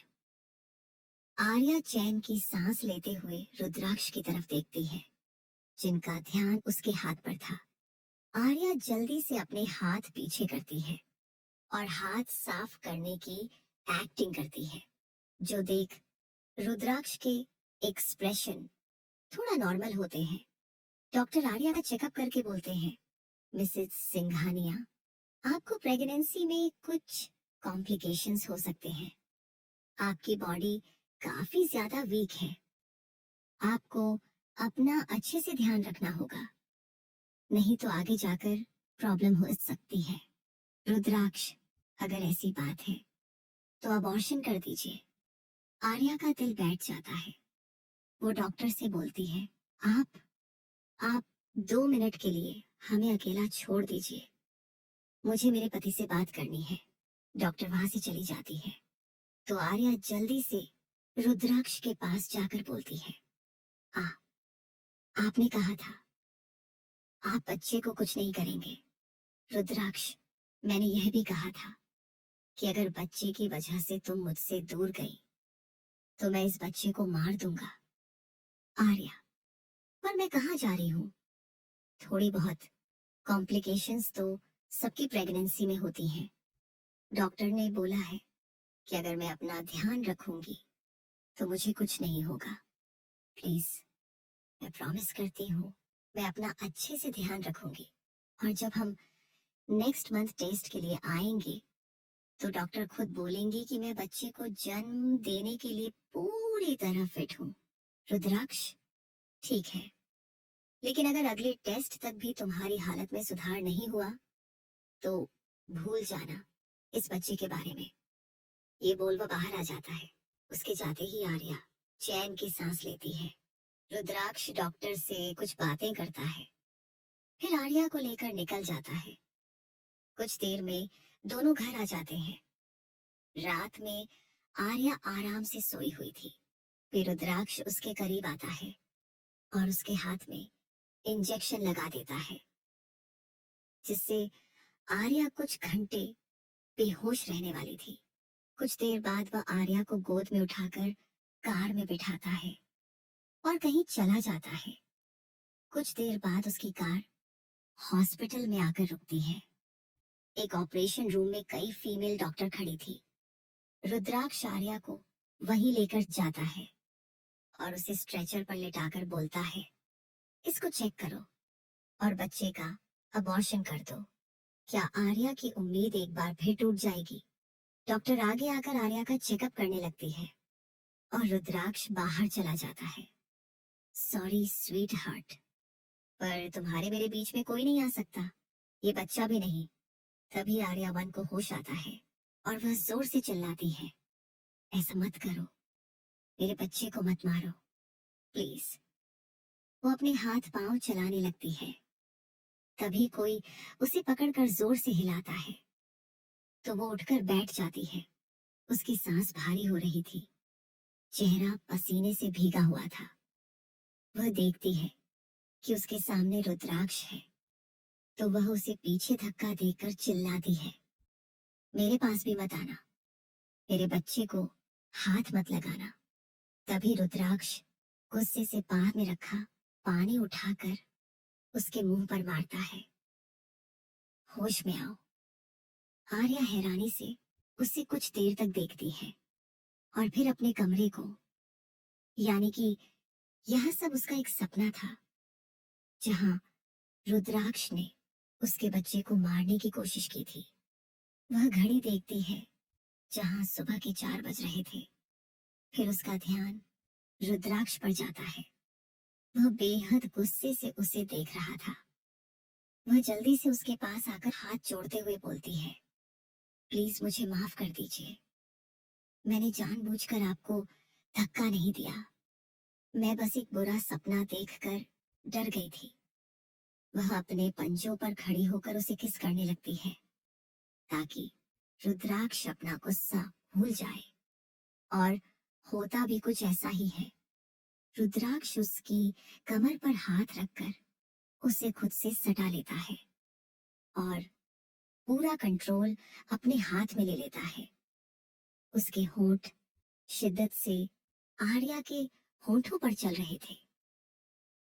आर्या को सांस लेने में दिक्कत होने लगी थी और अपने बच्चे के लिए चिंता हो रही थी। तभी रुद्राक्ष उसे हल्का सा बाइट करते हुए दूर हट जाता है। होटल में रात बिताने के बाद से उन दोनों के बीच में कुछ भी नहीं हुआ था। रुद्राक्ष उसकी तरफ कदम बढ़ाता है तो आर्या की धड़कनें भी बढ़ जाती हैं। उसे डर लग रहा था, अपने लिए नहीं, अपने बच्चे के लिए। आर्या जानती थी कि रुद्राक्ष बेड पर कितना वाइल्ड हो सकता है। वह अपने पेट पर हाथ रख लेती है, मानो उसे याद दिलाना चाहती हो कि वह प्रेग्नेंट है। रुद्राक्ष उसके हाथ पकड़कर उसे अपनी पीठ से लगा देता है और दूसरे हाथ से उसके पेट को छूकर बोलता है, अगर तुम मुझे हार्श होने पर मजबूर ना करो तो हमारे सब कुछ करने पर भी इस बच्चे को कुछ नहीं होगा। मैंने डॉक्टर से सब कुछ पूछ लिया है। इतना सुनते ही आर्या के कान लाल हो जाते हैं। क्या इस बेशर्म आदमी ने डॉक्टर से यह सब पूछा होगा? कुछ देर बाद आर्या थककर सो जाती है। रुद्राक्ष उसके ऊपर से हटकर अपने कपड़े पहनता है और फिर सिगरेट सुलगाते हुए ड्रॉअर से हॉस्पिटल के पेपर्स निकालता है। ये आर्या की रिपोर्ट कुछ घंटे पहले की थी, यानी रुद्राक्ष सच में उसे अबॉर्शन के लिए अस्पताल लेकर गया था। लेकिन अभी अबॉर्शन उसके शरीर के लिए सही नहीं था, इसलिए डॉक्टर ने साफ इनकार कर दिया था। रुद्राक्ष उसे घर लेकर आ गया था। वही चीज आर्या ने सपने में भी देखी थी कि रुद्राक्ष उसके बच्चे को नुकसान पहुंचाना चाहता है। रुद्राक्ष लाइटर से फाइल्स को जलाने लगता है और फाइल डस्टबिन में डाल देता है। ऐसे ही 1 महीना बीत जाता है। इस बीच आर्या खुद को खुश रखती, अपने खाने पीने का ध्यान रखती। रुद्राक्ष ने उससे बच्चे के बारे में कोई बात भी नहीं की थी। आज मेंशन में आर्या और होने वाले बच्चे के लिए पूजा रखवाई गई थी। पंडित जी आ चुके थे और वो कथा सुना रहे थे। बाकी सब भी वहां थे, सिर्फ रुद्राक्ष को छोड़कर। वो गार्डन में बैठा मीटिंग अटेंड कर रहा था। उसे पूजा पाठ में यकीन नहीं था। सब कुछ होने के बाद प्रतीक्षा जी उसे कमरे में आराम करने को भेज देती है। कमरे में आकर आर्या खुद से बोलती है, मैं माँ को बताना भूल गई कि आज मुझे चेकअप के लिए हॉस्पिटल जाना था। मैंने अपनी मेडिकल रिपोर्ट कहाँ रख दी? वो हर तरफ रिपोर्ट ढूंढने लगती है और उसे मिल भी जाती है। आर्या रिपोर्ट उठा लेती है। तभी उसकी नजर साइड टेबल के नीचे पड़े एक पेज पर जाती है, जिस पर उसी हॉस्पिटल का नाम लिखा था। लगता है ये पेज गलती से गिर गया। वो पेज उठाती है और उसे पढ़ने लगती है। उसके आंसू जमीन पर गिरने लगते हैं। इतना बड़ा धोखा! मतलब उस दिन सच में वो अपने मुंह पर हाथ रख लेती है और रोने लगती है। आपको मैं छोड़ूंगी नहीं। आपने जो किया है सब कुछ मैं आपकी फैमिली को बताऊंगी। वो गुस्से में कमरे से बाहर निकल जाती है। 2 दिन पहले भी रुद्राक्ष ने रात में उसे बेहोशी का इंजेक्शन लगाकर हॉस्पिटल ले गया था, लेकिन डॉक्टर ने कहा था कि अभी आर्या की बॉडी इसके लिए तैयार नहीं है। रुद्राक्ष ने वो पेपर फेंक दिए थे, लेकिन शायद एक पेपर गलती से रह गया था। हॉल में राजेश्वरी और प्रतीक्षा जी त्रिशा से वीडियो कॉल पर बात कर रही थी। तभी उन्हें आर्या की चिल्लाने की आवाज आती है, जो सुनकर प्रतीक्षा जी जल्दी से ऊपर भाग कर आती है तो देखती है कि आर्या जमीन पर गिरी हुई है, अपने पेट को पकड़कर जोर जोर से चीख रही है। उसके सिर पर भी चोट आई थी। प्रतीक्षा जी जल्दी से बॉडीगार्ड को बुलाती है। बॉडीगार्ड आर्या को अपनी गोद में उठाकर बाहर कार में बिठाता है। प्रतीक्षा जी पूरे रास्ते उसे संभालते हुए जाती है। उनके खुद के आंसू नहीं थम रहे थे। मेड रुद्राक्ष को भी कॉल करके सब कुछ बता देती है। राजेश्वरी सब कुछ देख रही थी। भले ही उनके चेहरे पर उदासी थी, लेकिन वो ही जानती थी कि आज वो अंदर से कितनी खुश है। वो अपने कमरे में गाना गुनगुना रही थी। तभी आदिति वहां आकर बोलती है, क्या हुआ दादी? आज आप बहुत चहक रही है। राजेश्वरी खुशी से, अरे चहकने वाली ही तो बात है। तुम्हें नहीं पता आज क्या हुआ? पूजा बच्चों के लिए रखी गई थी, लेकिन आज शायद वो बच्चा नहीं बचने वाला। भगवान ने मेरी सुन ली। आर्या हंसते हुए, भगवान आप जैसे शैतानों की नहीं सुनते। इसके लिए आपको भगवान का नहीं बल्कि मेरा थैंक यू करना चाहिए प्यारी दादी। राजेश्वरी हैरानी से उसकी तरफ देखने लगती है। मतलब Aditi, oh my darling darling, ये सब मैंने कराया है। आखिर इतनी आसानी से उस नौकरानी को इस घर की महारानी की जगह थोड़ी ना लेने दूंगी। राजेश्वरी हंसते हुए, मान गए तुम्हारे शातिर दिमाग को, लेकिन तुम्हें रुद्राक्ष को कम नहीं समझना चाहिए। अगर उसे पता चल गया कि सब तुमने कराया है तो तुम्हें छोड़ेगा नहीं। और अगर आर्या बच गई तो तुम्हारा काम तमाम, समझो। आदित्य, इतनी जल्दी नहीं दादी। अगर आर्या बच गई तो उसे यही लगेगा कि उसके बच्चे को रुद्राक्ष मरवाया है। वो अपनी सारी प्लानिंग उन्हें बताने लगती है, जिसे सुनकर राजेश्वरी के चेहरे पर भी शातिर मुस्कान आ जाती है। आदित्य, इतनी जल्दी नहीं दादी। अगर आर्या बच गई तो उसे यही लगेगा कि उसके बच्चे को रुद्राक्ष मरवाया है। वो अपनी सारी प्लानिंग उन्हें बताने लगती है, जो सुनकर राजेश्वरी के चेहरे पर भी शातिर मुस्कान आ जाती है। रुद्राक्ष प्रतीक्षा जी के साथ आर्या को लेकर हॉस्पिटल आया था। फिलहाल के लिए डॉक्टर उसका चेकअप कर रहे थे और रुद्राक्ष फ्रस्ट्रेशन से बाहर टहल रहा था।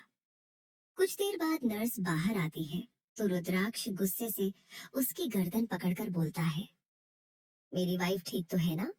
अगर उसे कुछ हुआ तो तुम सबको जान से मार दूंगा मैं। तभी प्रतीक्षा पीछे से आकर उसका गला छुड़ाती है और बोलती है, ये क्या बिहेवियर है रुद्र? सॉरी नर्स, क्या मेरी बहू ठीक है? नर्स अपना गला सहलाते हुए हाँ में सिर हिलाती है। उनके सिर और पेट पर चोट है, लेकिन भगवान का शुक्र है कि बच्चे को कुछ भी नहीं हुआ।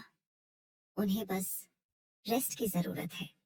प्रतीक्षा, क्या मैं उससे मिल सकती हूँ? नर्स, फिलहाल वो बेहोश है, लेकिन आप उनसे मिल सकती हैं।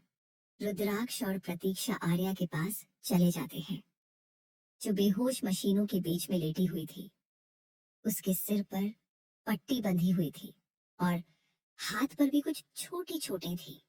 प्रतीक्षा, बेचारी बच्ची, कुछ घंटों पहले कितनी खुश थी और अब देखो। भगवान का शुक्र है, माँ और बच्चा दोनों ठीक हैं। अब हमें आर्या का और भी ध्यान रखना पड़ेगा। रुद्राक्ष, आप जाइए माँ, मैं आर्या के पास हूँ। प्रतीक्षा जाना तो नहीं चाहती थी, लेकिन रुद्राक्ष के बार बार कहने पर उन्हें मजबूरी में जाना पड़ता है। रुद्राक्ष बिना कुछ कहे बस आर्या के पास बैठा रहता है। उसने खुद आर्या को बेहद टॉर्चर किया था, लेकिन आज आर्या की ऐसी हालत देखकर उसे पहली बार डर का एहसास हुआ। एहसास आर्या को खोने का। आर्या बेहोश में एक सपना देख रही थी, जहां सफेद रोशनी में खड़े उसके पिता हाथ देकर उसे बुला रहे थे। आओ आर्या बेटा, पापा के साथ चलो। पापा ने तुम्हें अकेला छोड़ दिया, लेकिन अब मेरे साथ चलो उस दुनिया में जहां अच्छों के साथ कभी बुरा नहीं होता। आर्या हंसते हुए उनके जाने लगती है। तभी उसे बच्चे के खिलखिलाने की आवाज सुनाई देती है, तो वो पीछे देखती है, जहां छोटा सा बच्चा था जो आर्या को देखकर मुस्कुरा रहा था। आर्या, सॉरी पापा, मैं अपने बच्चे को छोड़कर कहीं नहीं जाऊंगी। वो बच्चे की तरफ बढ़ती है। तभी वो देखती है कि रुद्राक्ष बच्चे के पीछे खड़ा है और आर्या की आंखों के सामने उस बच्चे का गला काट देता है। आर्या जोर से चिल्लाती है, मेरा बच्चा, और इसी के साथ उसकी आंख खुल जाती है। उसके सामने का पूरा माहौल बदल चुका था। दूर दूर तक रुद्राक्ष नहीं था, बल्कि दो एक जैसी दिखने वाली लड़कियां उसके सामने खड़ी थी। वह हॉस्पिटल में न होकर एक छोटे से कमरे में थी। उसने ढीले से कपड़े पहने हुए थे और उसका पेट निकला हुआ था। एक लड़की आगे आकर उसे पानी का ग्लास देती है। सॉरी आर्या, हमें तुमसे तुम्हारे पास्ट के बारे में पूछना ही नहीं चाहिए था। दूसरी लड़की उसके माथे पर आया पसीना पोंछते हुए बोलती है, तुम बहुत बहादुर हो आर्या, चिंता मत करो, हम तुम्हें और तुम्हारे बच्चे को कुछ नहीं होने देंगे। आर्या पानी पीकर थोड़ा रिलैक्स होती है और उन दोनों के गले लगकर बोलती है, थैंक यू सोना मोना, आज मैं और मेरा बच्चा सिर्फ तुम दोनों की वजह से जिंदा है। मैं तुम्हारा ये एहसान जिंदगी भर नहीं भूलूंगी। मोना, तुमने मुझे अपनी बहन माना है और बहन के लिए जान भी कुर्बान। सोना, तुम आराम करो, हम काम पर जाते हैं। दोनों लड़कियां कमरे से बाहर चली जाती हैं। आर्या धीरे से चलकर शीशे के आगे खड़ी होकर खुद को देखने लगती है। उसकी प्रेगनेंसी को 8वां महीना हो गया था, जिस कारण उसका शरीर काफी भरा हुआ था। सोना मोना ने उसका बहुत अच्छे से ध्यान रखा था, जिसकी वजह से उसका चेहरा काफी ग्लो कर रहा था। हाँ, आंखों में कुछ डर की लकीरें भी थी, कि कहीं रुद्राक्ष उसे ढूंढ न ले। वो अपने पेट पर हाथ रखकर मुस्कुराते हुए बोलती है, थैंक यू बच्चे, अपनी मम्मा को इतनी हिम्मत देने के लिए। आज तुम्हारी वजह से मैं उस कैद से निकल पाई, वरना मैं तो हिम्मत हार गई थी। अब कुछ भी हो जाए, मैं तुम्हें कुछ नहीं होने दूंगी। मैं मेहनत करूंगी, ढेर सारे पैसे कमाऊंगी और तुम्हारी हर जरूरत पूरी करूंगी। आर्या यहाँ एक स्कूल में पढ़ाती थी और शाम को बच्चों को ट्यूशन भी देती थी। वो अपना बैग उठाती है तो उसे पास में रखा टिफिन मिलता है, जिस पर नोट रखा हुआ था, पूरा खाना फिनिश करना। अगर मेरी भांजी भूखी रही तो हम तुमसे बात नहीं करेंगे, सोना मोना। ये देख आर्या मुस्कुरा देती है। पहले उसे जिंदगी से बहुत शिकायत थी, लेकिन अब उसे अपने बच्चे के रूप में जीने की नई वजह मिली थी, और साथ ही सोना मोना जैसी दोस्त भी। आर्या घर से बाहर निकलती है तो वहां पहले से एक ऑटो खड़ा था। आर्या 6 महीने से स्कूल में पढ़ा रही थी और उसे बच्चों के साथ बहुत खुशी मिलती थी। उसे सभी बच्चे बहुत पसंद थे, सिर्फ एक को छोड़कर, जिसका नाम उसके शैतान पति पर था, रुद्र। वो सब बच्चों से तो मुस्कुराकर बात करती, लेकिन जैसे ही छोटा रुद्र आगे आता तो न चाहते हुए भी वो मन ही मन डर जाती। रुद्राक्ष का नाम ही काफी था उसे डराने के लिए। वो सभी बच्चों की अटेंडेंस लेती है और फिर पढ़ाने लगती है। कुछ घंटे तक सारी क्लासेस लेने के बाद वह वापस घर जाने लगती है। उसका ऑटो सिग्नल पर रुक जाता है। वो इधर उधर देखने लगती है। तभी उसकी नजर गार्डन में एक बेंच पर उदास बैठे छोटे रुद्र पर जाती है। वो उसे अनदेखा नहीं कर पाती। आखिर क्या बात होगी जो छोटा सा बच्चा रो रहा होगा। वो ऑटो साइड में रुकवा कर उसकी तरफ चल पड़ती है और हिचकिचाते हुए उसके कंधे पर हाथ रखती है। छोटा रुद्र जैसे ही उसे देखता है तो हैरान हो जाता है, क्योंकि आज पहली बार आर्या खुद से उसके पास आई थी। आर्या, तुम रो क्यों रहे हो? रुद्र, सब बच्चे मुझे तंग कर रहे थे। वो कहते हैं मैं बुरा हूँ, जबकि मैं किसी को परेशान भी नहीं करता। आर्या, नहीं, तुम बिल्कुल भी बुरे नहीं हो। अब चुप हो जाओ। छोटा रुद्र, अगर ऐसा है तो आप मुझे पसंद क्यों नहीं करती? आर्या, तुमसे किसने कहा मैं तुम्हें पसंद नहीं करती? रुद्र, तो फिर आप मुझसे ऐसे बात क्यों नहीं करती जैसे सबसे करती हैं? आर्या, तुम्हारे नाम की वजह से मेरी जिंदगी में एक बुरा इंसान था, जिसका नाम भी रुद्राक्ष था। बस इसलिए तुम्हारा नाम मुझे उसी की याद दिलाता है। रुद्र, बस इतनी सी बात, आप मेरा नया नाम रख दो, लेकिन मुझे इग्नोर मत करो। आर्या को अब खुद पर गुस्सा आ रहा था। भला एक नाम की वजह से वो इस प्यारे से बच्चे से कैसे दूर रह सकती है? वो उसके बाल सहलाते हुए बोलती है, सॉरी बच्चे, अब तुम्हें इग्नोर नहीं करूंगी, ठीक है? वो झुककर उसके गाल चूम लेती है तो छोटा रुद्र शर्मा कर हंसने लगता है। आर्या, अब घर जाओ। छोटा रुद्र अपना छोटा सा बैग टांग कर फुदकते हुए भाग जाता है। आर्या भी अपने घर आ जाती है। उसे थोड़ी थकावट हो रही थी तो वो बेड पर लेट जाती है। एक बार फिर पुरानी यादें उसे घेर लेती हैं। 8 महीने पहले हॉस्पिटल में आर्या जैसे ही होश में आती है, उसकी नजर रुद्राक्ष पर जाती है, जिसे देखते ही वो पैनिक करने लगती है। रुद्राक्ष डॉक्टर को आवाज देता है तो वो आकर आर्या का चेकअप करने लगती है।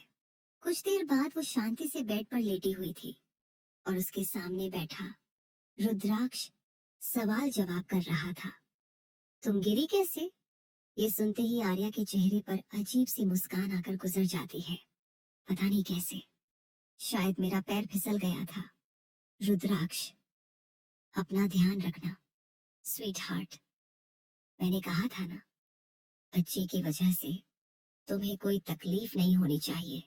आर्या सिर झुका लेती है तो रुद्राक्ष उसके सिर पर हाथ रखकर बोलता है, मैं डॉक्टर से मिलकर आता हूँ, फिर घर चलेंगे। घर जाने का नाम सुनते ही आर्या कांप उठती है। आज उसका बच्चा बच गया, लेकिन अगर फिर से ऐसा हुआ तो नहीं, वो ऐसा नहीं होने देगी। उसे याद आता है सुबह क्या हुआ था। वो रुद्राक्ष से बात करने के लिए कमरे से बाहर निकलती है, तभी उसका पैर फिसलता है और वो तेज से नीचे गिरती है। उसे अपने पेट में तेज दर्द महसूस होता है। वो नीचे देखती है तो वहां तेल पड़ा था। तभी वहां एक नौकरानी आती है। ये क्या हुआ? वो अपना हाथ आगे करती है। आर्या उसका हाथ थामकर थोड़ा उठती है, लेकिन अगले ही पल वो नौकरानी उसे फिर पीछे धक्का दे देती है। इस बार आर्या को और भी दर्द होता है और वो जोर से चीखती है। ये देख नौकरानी रोते हुए बोलती है, सॉरी, मैं तुम्हारे साथ ऐसा नहीं करना चाहती थी, लेकिन आरएस बॉस ने ही मुझसे ये करने को कहा था। ये बोल वो आर्या के पेट पर मारने वाली थी कि तभी आर्या सारी हिम्मत जुटाकर उसका हाथ पकड़ लेती है। तभी उन्हें किसी के भागकर आने की आवाज आती है तो वो नौकरानी वहां से भाग जाती है। आर्या दर्द से बेहोश हो जाती है। ये सब सोचते हुए आर्या घबराकर उठ जाती है। मैं उस डॉक्टर का एहसान जिंदगी भर नहीं भूल सकती जिन्होंने मेरी हालत पर दया खाई और रुद्राक्ष जैसे राक्षस के चंगुल से मुझे सही सलामत बाहर निकाला। जब उन्होंने मेरा इलाज किया तब रुद्राक्ष के दिए हुए जख्म देखकर उन्हें समझ में आ गया था कि मैं एक अब्यूसिव रिलेशनशिप में हूँ। उन्होंने मुझे हौसला दिया और अपनी जान पर खेलकर मुझे और मेरे बच्चे को बचाया। वो खुद को शांत करते हुए बोलती है, बुरा वक्त बीत चुका है, अब मुझे मजबूत और खुश रहने की जरूरत है ताकि बच्चा सही सलामत हो। वो खुद को ही दिलासा देती है और उठकर अपने लिए खाना बनाने लगती है। रात में सोना मोना भी अपने ऑफिस से आ जाती है। मोना, तुमने खाना क्यों बनाया आर्या? हमने कहा था ना तुम सिर्फ आराम करोगी। आर्या हंसते हुए, मैं प्रेग्नेंट हूँ, बीमार नहीं। स्कूल से आने के बाद मैं अकेली ही रहती हूँ, इसलिए बना दिया। और वैसे भी डॉक्टर ने कहा है कि मुझे थोड़ा बहुत काम करते रहना चाहिए। खाना खाने के बाद तीनों लड़कियां टहलने के लिए पार्क निकल जाती हैं। तभी उन्हें सामने से एक लड़का आते दिखता है। मोना, देख आर्या, तेरा आशिक आ रहा है। आर्या, चुप करो तुम दोनों, ऐसा कुछ नहीं है। तभी वो लड़का उनके पास आकर खड़ा हो जाता है। आर्या, हेलो डॉक्टर व्योम। व्योम, आप मुझे सिर्फ व्योम बुला सकती हैं मिस आर्या। आप सिर्फ मेरी पेशेंट ही नहीं बल्कि पड़ोसी भी।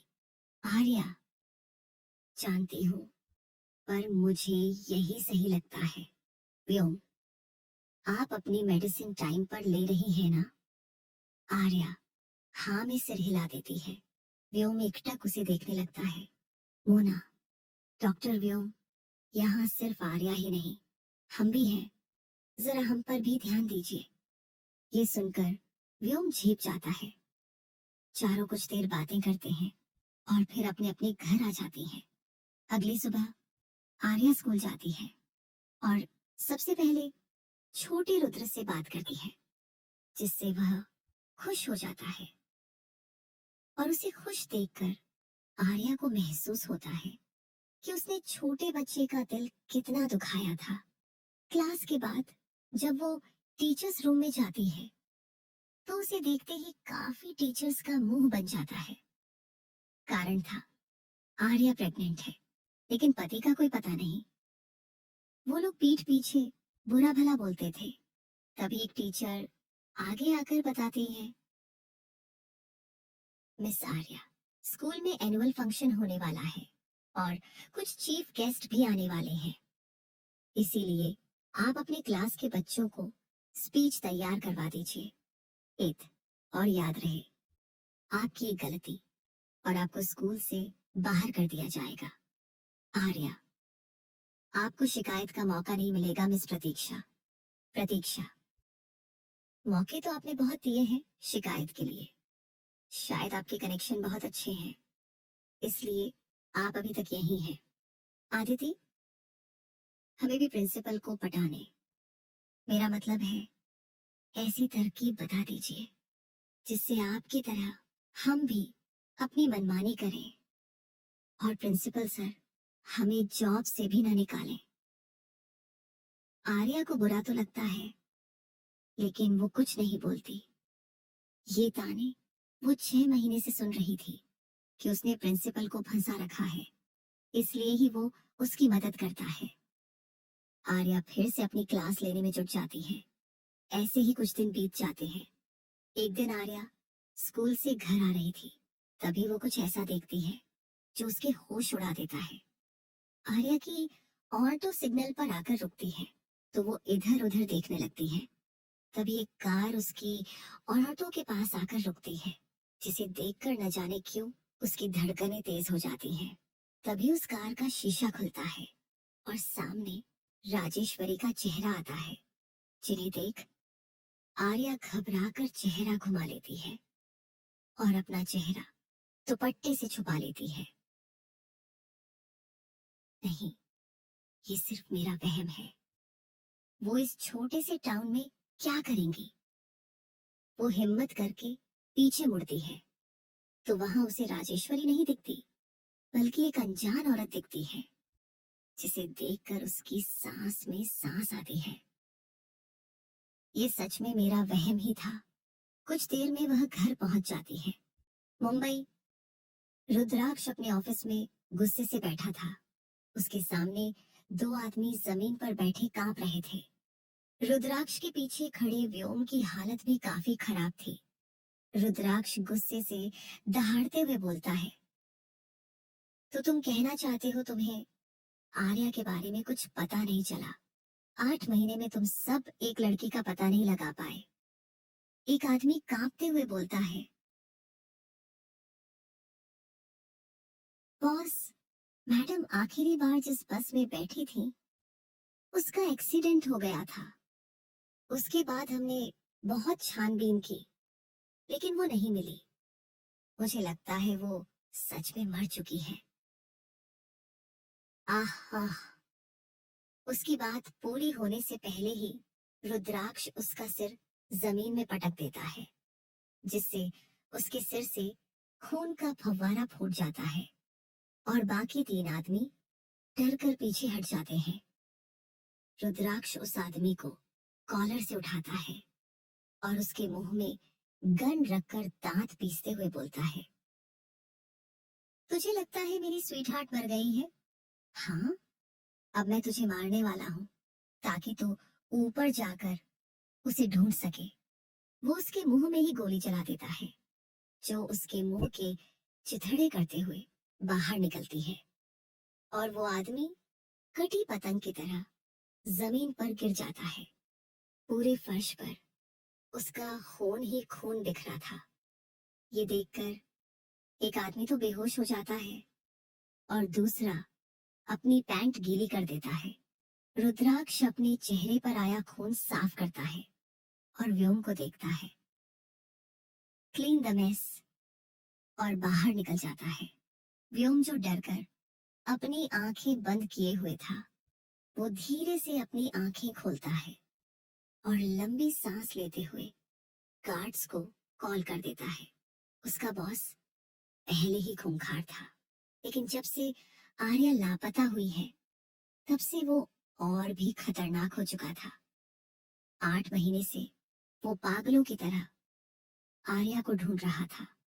उसे आर्या के दिल्ली जाने की खबर मिली थी, लेकिन जब सारे सीसीटीवी चेक किए गए तो पता चला कि आर्या जिस बस में चढ़ी थी उसका एक्सीडेंट हो गया था और कई लोग जलकर मारे गए थे। उनका चेहरा पहचानना भी मुश्किल था। सबने यही मान लिया था कि आर्या मर चुकी है, सिवाय रुद्राक्ष के।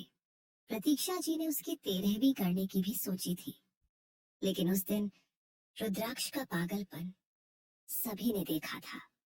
व्योम हिम्मत करके केबिन में जाता है। वो पूरा धुएं से भरा था। व्योम को वहां सांस भी नहीं आ रही थी, जबकि रुद्राक्ष आराम से बैठा था। व्योम जाकर सभी खिड़कियां खोल देता है, क्योंकि वह दम घुटने से मरना नहीं चाहता था। रुद्राक्ष, और लोगों को काम पर लगाओ। पूरे देश के सभी गांव शहरों को ढूंढ डालो। मुझे वह चाहिए। इसके लिए जितना पैसा देना पड़े मैं दूंगा। व्योम कुछ खाने के लिए पहले अपना गला गीला करता है और फिर हिचकिचाते हुए बोलता है, बॉस, मुझे लगता है कि बाकी सब सही कह रहे हैं। शायद मिस आर्या अब इस दुनिया में नहीं रही। रुद्राक्ष गुस्से से पास में रखा हुआ पानी का गिलास उठाकर उसके ऊपर फेंकता है। अगर व्योम समय रहते किनारे ना होता तो अब तक उसका सिर फूट चुका होता। रुद्राक्ष उसके पास जाकर उसका गला पकड़ लेता है और दांत पीसते हुए बोलता है, मेरी बहन के पति हो, इसलिए अभी तक जिंदा हो, वरना तुम्हारी मौत उस आदमी से भी भयानक होती। वो सिर्फ मेरी बीवी नहीं, 3 बल्कि मेरी गुलाम है। मेरी मर्जी के बिना वो सांस भी नहीं ले सकती। उसकी मौत भी मेरी मर्जी से ही होगी। वो जिंदा है और सही सलामत है, समझे? वो गुस्से से उसकी गर्दन छोड़ देता है तो व्योम जमीन में बैठकर लंबी लंबी सांसें लेने लगता है। मैं समझ गया बॉस, आपने जो कहा वो मैं अभी करता हूँ। मिस आर्या जल्द ही मिल जाएंगी। वो अपनी जान बचाने के लिए बाहर भाग जाता है। उसके जाते ही रुद्राक्ष अपनी टाई निकालते हुए गुस्से से दीवार पर लात मारता है। तुमने बिल्कुल भी अच्छा नहीं किया स्वीट हार्ट। बस एक बार तुम मुझे मिल जाओ, फिर तुम्हें भागने के नाम से भी डर लगेगा। गलती मेरी थी जो मैंने तुम्हें छूट दे दी, लेकिन अब मैं अपनी गलती सुधारूंगा और सबसे पहले तुम्हारे पेट में पल रहे बच्चे को खत्म करूंगा, जिसने तुम्हें मेरी कैद से छूटने की हिम्मत दी। क्या ही करेगा रुद्राक्ष आर्या के मिलने पर उसके साथ, ये तो वक्त ही बताएगा। रुद्राक्ष जब घर आता है तो वहां पर प्रतीक्षा जी बैठी उसका इंतजार कर रही थी। रुद्राक्ष, मैंने कितनी बार कहा है आप मेरा इंतजार मत किया करिए।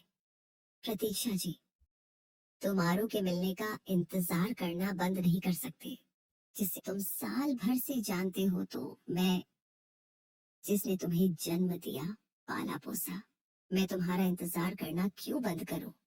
रुद्राक्ष अपने कमरे में जाने लगता है तो प्रतीक्षा जी उसे रोककर बोलती है, रुद्र बेटा सच बताओ, क्या तुम्हारे और आरू के बीच कोई लड़ाई हुई थी क्या, जो वो ऐसे हॉस्पिटल से चली गई?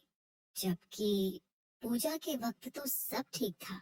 रुद्राक्ष, आप कुछ ज्यादा ही सोच रही हैं, बस कुछ वक्त रुकिए, वो आपके सामने होगी। इतना बोल वो कमरे में चला जाता है।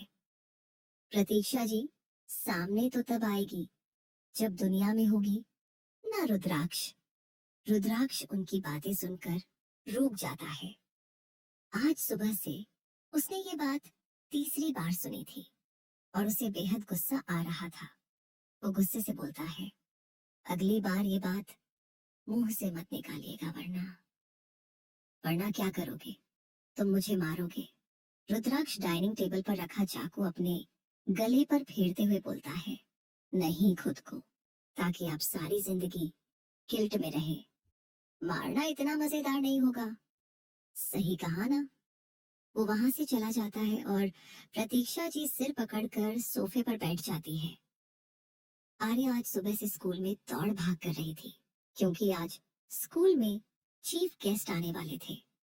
हालांकि भाग भाग कर काम करने में उसे पसीने छूट रहे थे, लेकिन करना तो था ही। वो अपनी क्लास के सभी बच्चों को लाइन में खड़ा करके बोलती है, आप सबको अपनी स्पीच अच्छे से याद कर तो है ना? सब बच्चे एक सुर में यश चिल्लाते हैं। आर्या छोटे रुद्र को घूरते हुए बोलती है, तुम शैतानी मत करना, समझ में आई बात? तुमने इन दिनों मुझे बहुत तंग किया है। ये सुन, वो अपने छोटे छोटे दांत दिखाने लगता है। आर्या को दूसरी टीचर बुलाती है तो उनके पास जाने लगती है। तभी अचानक से उसका सर घूमने लगता है। वो गिरती उससे पहले ही कोई उसे अपने हाथों में थाम लेता है। आर्या गिरने के डर से पूरी तरह कांप चुकी थी। अपने सामने खड़े आदमी को देख उसे चैन की सांस आती है। Thank you so much Vikrant sir. Vikrant school का प्रिंसिपल था।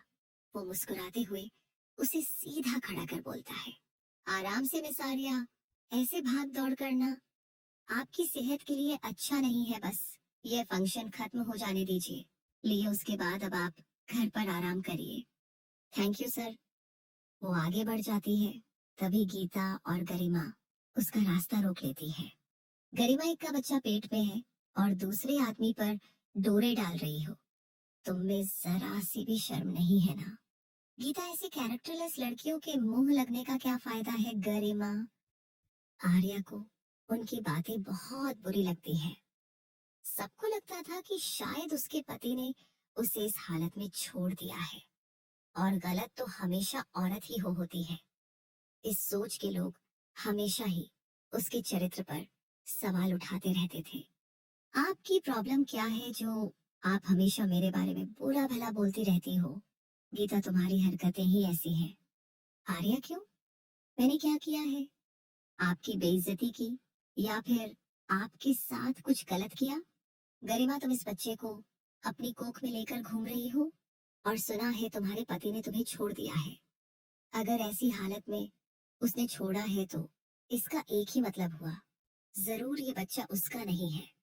आर्या, अगर मेरा पति मेरे साथ नहीं है तो इसका मतलब यह तो नहीं कि मेरे चरित्र पर सवाल उठाने का आपको हक मिल गया। मुझे आपसे झगड़ा करने का कोई शौक नहीं है, इसलिए चुप रहती हूँ, वरना मेरे पास बहुत कुछ है आपको सुनाने के लिए। ये जो आप बार बार विक्रांत सर और मेरे रिश्ते पर सवाल उठाते रहते हैं ना, तो मैं आपको बता दूं कि वह मेरे डॉक्टर के रिलेटिव हैं और मैं उन्हें अपने बड़े भाई की तरह मानती हूँ। आपकी तरह नहीं गरिमा, जो हस्बैंड होने के बाद भी उन पर डोरे डालो। यह सुनते ही उन दोनों के मुंह सिल जाते हैं और वो गुस्से से वहां से चली जाती हैं। अपने मन की भड़ास निकालने के बाद आर्या को थोड़ा अच्छा महसूस होता है। वह टीचर्स रूम में जाकर अपनी मेडिसिन खाकर पानी पीती है। कुछ देर बाद सभी टीचर्स एक जगह इकट्ठा थे और विक्रांत बोलते हैं, एक इमरजेंसी है टीचर्स। दरअसल हमने अपने चीफ गेस्ट शिलांग की एक महिला सांसद को स्कूल में आने का इनविटेशन दिया था और उनके अलावा एक बहुत बड़े बिजनेसमैन और इस स्कूल के ओनर, जो पहले किसी कारण से नहीं आने वाले थे, वो भी यहाँ आने के लिए मान गए हैं। वो काफी चैरिटी भी करते हैं और देश के कोने कोने में उन्होंने इस स्कूल जैसे कई सारे स्कूल खोले हैं ताकि बच्चों को मुफ्त और अच्छी एजुकेशन मिल सके। आप सबको दुगनी मेहनत करनी है और अपना बेस्ट परफॉर्मेंस देना है ताकि उन्हें शिकायत का मौका न मिले। सभी टीचर्स अपने अपने काम में जुट जाते हैं। आर्या कितना अच्छा बिजनेसमैन है, लेकिन विक्रांत जी ने उनका नाम तो बताया ही नहीं। वो टीचर से नाम भी पूछती है, लेकिन वो भी उसे पसंद नहीं करते थे, इसलिए मुंह बनाकर वहां से चले जाते हैं। आर्या 1 घंटे के बाद एक कार स्कूल के बाहर रुकती है। प्रिंसिपल विक्रांत अपने कुछ टॉपर बच्चों के साथ गेट पर खड़े होकर अपने दोनों गेस्ट का वेलकम करते हैं। आर्या सबसे पीछे खड़ी उन्हें देखने की कोशिश करती है, लेकिन नाकामयाब रहती है। प्रिंसिपल अपने गेस्ट को लेकर ऑडिटोरियम में चले जाते हैं। गरिमा, ये कितना हैंडसम है। काश कि एक नजर मुझ पर पड़ जाए। गीता, मैं तुमसे ज्यादा खूबसूरत हूँ, तो वह मुझे देखेंगे। समझ में आई बात? ये बोल वो पीछे जाकर अपने मेकअप किट निकल कर और भी मेकअप करने लगती है। आर्या, जिसने भी उसे बिजनेसमैन का चेहरा भी नहीं देखा था, वह उन दोनों की हरकतें देखकर फ्रस्ट्रेशन से सर हिला देती है। सभी क्लास टीचर्स अपने क्लास के बच्चों के साथ आकर अपना इंट्रो देते हैं और अपनी परफॉर्मेंस भी देते हैं। कुछ देर के बाद आर्या और उसकी क्लास के बच्चों का भी नंबर आता है। वह स्टेज पर जाकर खड़ी हो जाती है और अपने सामने बैठे लोगों को देखती है। जहां पर एक औरत थी, वही बगल में एक लंबा आदमी बैठा हुआ था जिसका ध्यान अपने फोन पर था और उसने अपने चेहरे पर मास्क भी लगाया था। उसे देखकर आर्या की धड़कन तेज हो जाते हैं। वो लंबी सांस लेकर अपनी प्यारी आवाज में एक गाना गुनगुनाने लगती। बच्चे भी उसका साथ देते हैं। वही सामने बैठे आदमी के कानों में जैसे ही वो आवाज जाती है तो उसका ध्यान फोन से हटकर सामने जाता है। आर्या को देखकर उसकी नजरें वहीं रुक जाती हैं। वो तुरंत अपनी जगह खड़ा होकर स्टेज की तरफ जाने लगता है, जो देख आर्या गाना बंद कर देती और वही बाकी सभी अपनी जगह से खड़े हो जाते हैं। वो आर्या के एकदम बगल में जाकर खड़ी हो जाती है। आर्या उसकी जलती हुई नजरें देख आर्या डर से कांपने लगती है। वह इतने दिनों से जिससे बचना चाह रही थी, आज वो उसके सामने खड़ा था। तभी रुद्राक्ष अपने चेहरे का मास्क हटाता है। आर्या 2 कदम पीछे लड़खड़ा जाती है। नहीं, ये नहीं हो सकता। वो दोबारा इस राक्षस की कैद में नहीं फंस सकती। वो जल्दी से पीछे भागने लगते हैं कि रुद्राक्ष कसकर उसकी बाजू पकड़ लेता है। आर्या, छोड़ो मुझे। मैंने कहा मेरा हाथ छोड़ो, मुझे जाने दो। किसी को कुछ समझ नहीं आ रहा था। छोटा रुद्र आगे आकर बोलता है, यू मॉन्स्टर, छोड़ो मेरी मिस को। रुद्राक्ष एक हाथ से उसको धक्का देता है तो वो नीचे गिर जाता है, जो देख आर्या को उसके लिए बुरा लगता है। रुद्राक्ष कसकर उसका गला पकड़ लेता है। How are you sweetheart, उम्मीद है तुम मुझे भूली नहीं होगी।